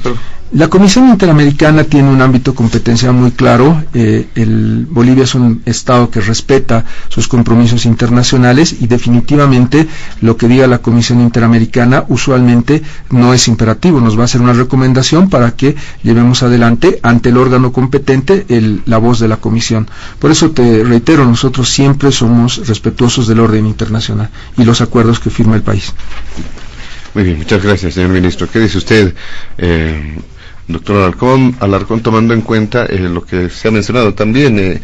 Por favor, 4 minutos por este caso, el último punto, la situación de Janine Áñez. Gracias, José Luis. Brevemente, con relación al anterior, y voy a entrar al último también, señalar que, por supuesto, pues que vamos a rechazar esa acusación calumniosa ante la Asamblea contra Carlos Mesa, porque si no estaríamos reconociendo que hay materia justiciable en un hecho que ha sido una protección patriótica de los intereses bolivianos en el Salar de Uyuni. O sea, eso, digamos, cae de perogrullo, independientemente de quiénes estén o no estén de fiscales y jueces.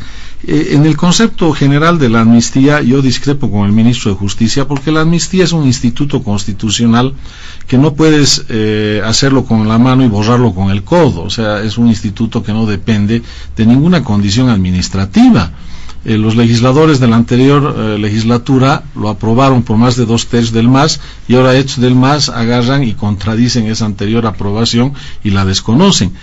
Para empezar, porque los efectos jurídicos de una amnistía recién comienzan cuando se instaura un proceso penal. Si no hay autorización legislativa, no ha comenzado el proceso penal, no hay ningún proceso penal en contra de Carlos Mesa. O sea, sería una cosa anticipada ponerse a ver los efectos de la amnistía cuando todavía no ha empezado el proceso penal, y las normas penales nunca caducan en el tiempo. Cuando pierden vigencia y son más favorables a las personas, tienen hasta efecto ultraactivo.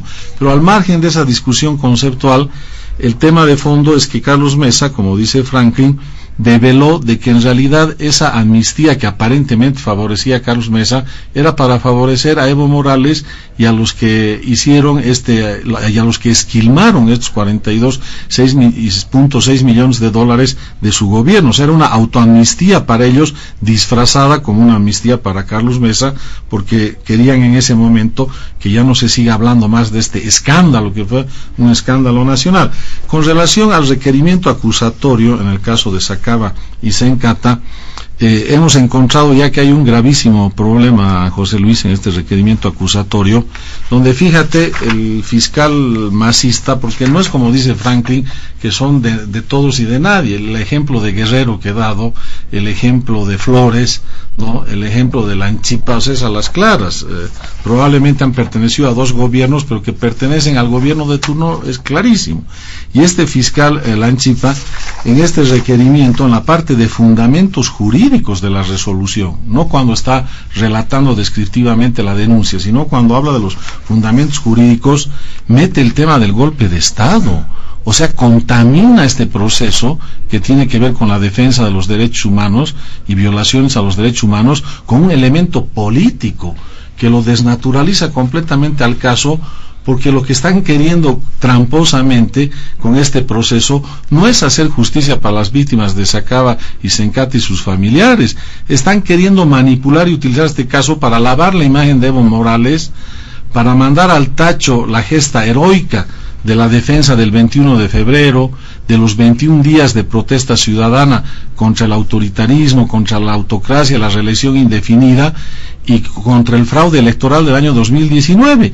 Y todo eso lo quieren borrar de un plumazo en este requerimiento acusatorio que no tiene nada que ver con las violaciones a los derechos humanos. Entonces, a nosotros nos indigna que estén utilizando el gobierno, este caso de Sacaba y Sencata, no para hacer justicia a los familiares, sino para lavarle la cara a Evo Morales. Esto está dirigido a beneficiar a Evo Morales. Están manipulando, están utilizando descaradamente a las víctimas para conseguir otro objetivo, un objetivo político, y están contaminando con este caso judicial. Ese es un punto importante y lo pueden revisar en la página 60 de este requerimiento acusatorio, que aquí lo he traído y en otra oportunidad con más tiempo lo vamos a leer.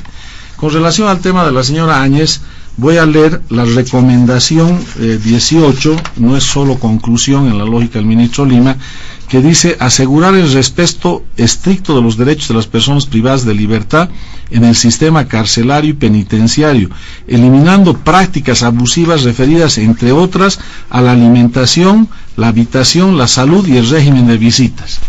¿Y qué más dice este grupo de expertos? Que la detención preventiva, por su forma arbitraria de aplicación y su duración arbitraria, se convierte en un castigo anticipado que viola la presunción de inocencia como un derecho humano básico a las personas que deberían defenderse en libertad.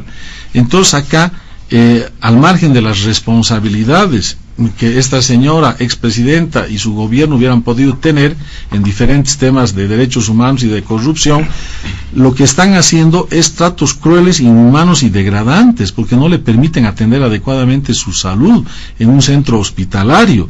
Entonces, esto es gravísimo. Y la detención preventiva se ha vuelto en la nueva arma de destrucción política, donde utilizas como trofeos para generar venganza, represalia, violencia de Estado y nunca justicia. Fíjate el caso de las Américas, que nunca ha llegado a conclusión final, y detenciones preventivas que se prolongaban años y años y años, y lo mismo está pasando ahora. Le generan del mismo hecho 3 procesos distintos solo para seguirle alargando la prisión preventiva. No eran suficientes 6 meses, ahora quieren 6 meses más, después otros 6 meses, y así indefinidamente, para tenerla sin sentencia en la cárcel, detenida preventivamente por un caso falso. Este es el caso golpe de Estado. No estamos hablando acá de otro caso, estamos hablando del caso del falso golpe de Estado. Entonces, por supuesto que aquí hay una violación a sus derechos humanos. Perfectamente, gracias, doctor Alarcón. Para finalizar, don Franklin Pareja, el último punto del programa. Bueno, el informe del grupo internacional de expertos, que hace un relato cronológico bastante detallado, diría yo, mejor de lo que yo esperaba, digo personalmente, porque yo ya no espero generalmente nada razonable de los organismos internacionales. Y entre otras cosas, estoy seguro que no ha sido de completo beneplácito del gobierno, porque las recomendaciones son clarísimas, pero clarísimas, inobjetables. Primero, no hay justicia independiente.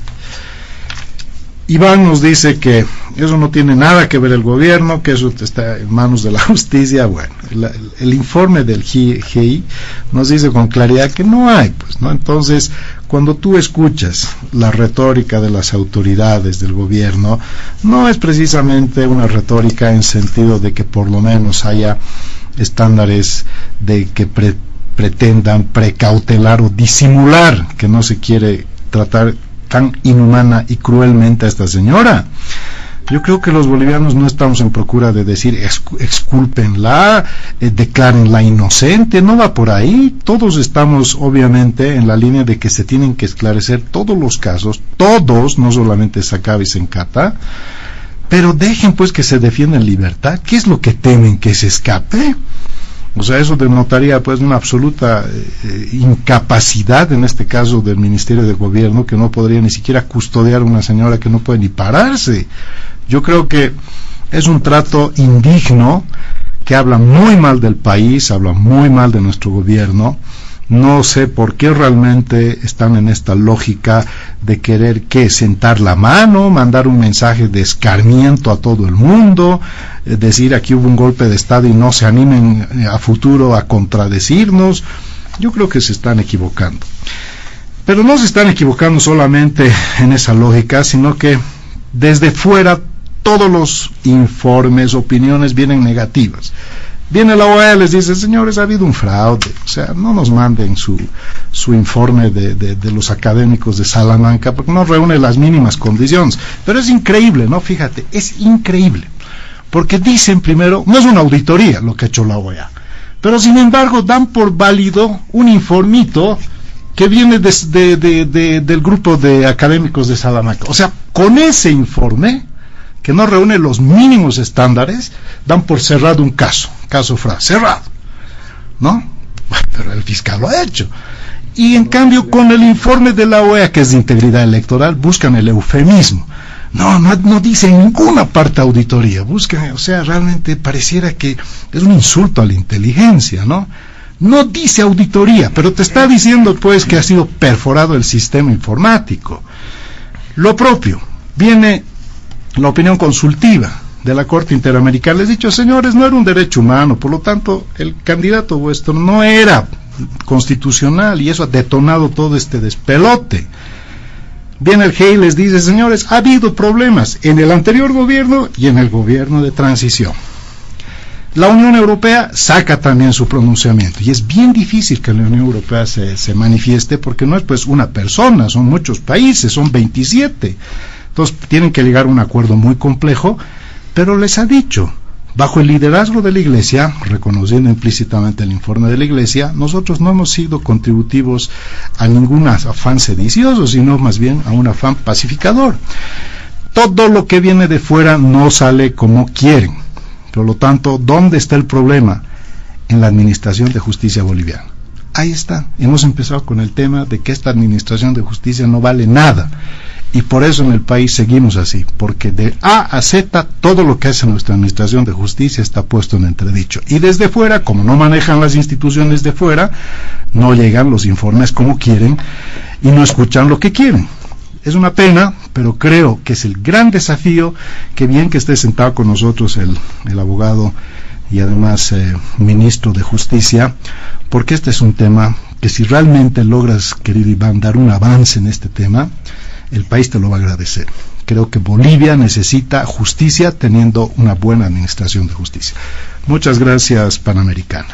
Muy bien, de esta manera, amigos de todo el país, llegamos a la finalización de Diálogo en Panamericana. Agradecemos la presencia de nuestros amables invitados de este fin de semana.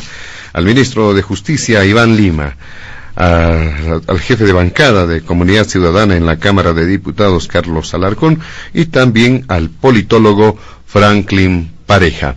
A nombre de la dirección de Panamericana, la planta ejecutiva y quien les habla, José Luis Flores, el compromiso del que el programa retorna el siguiente fin de semana.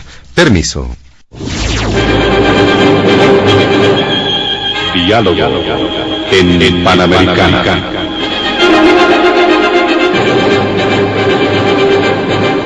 La radio agradece por la atención prestada al programa de hoy. Les invitamos a la próxima entrega del Departamento Periodístico de Panamericana, cuando anunciemos.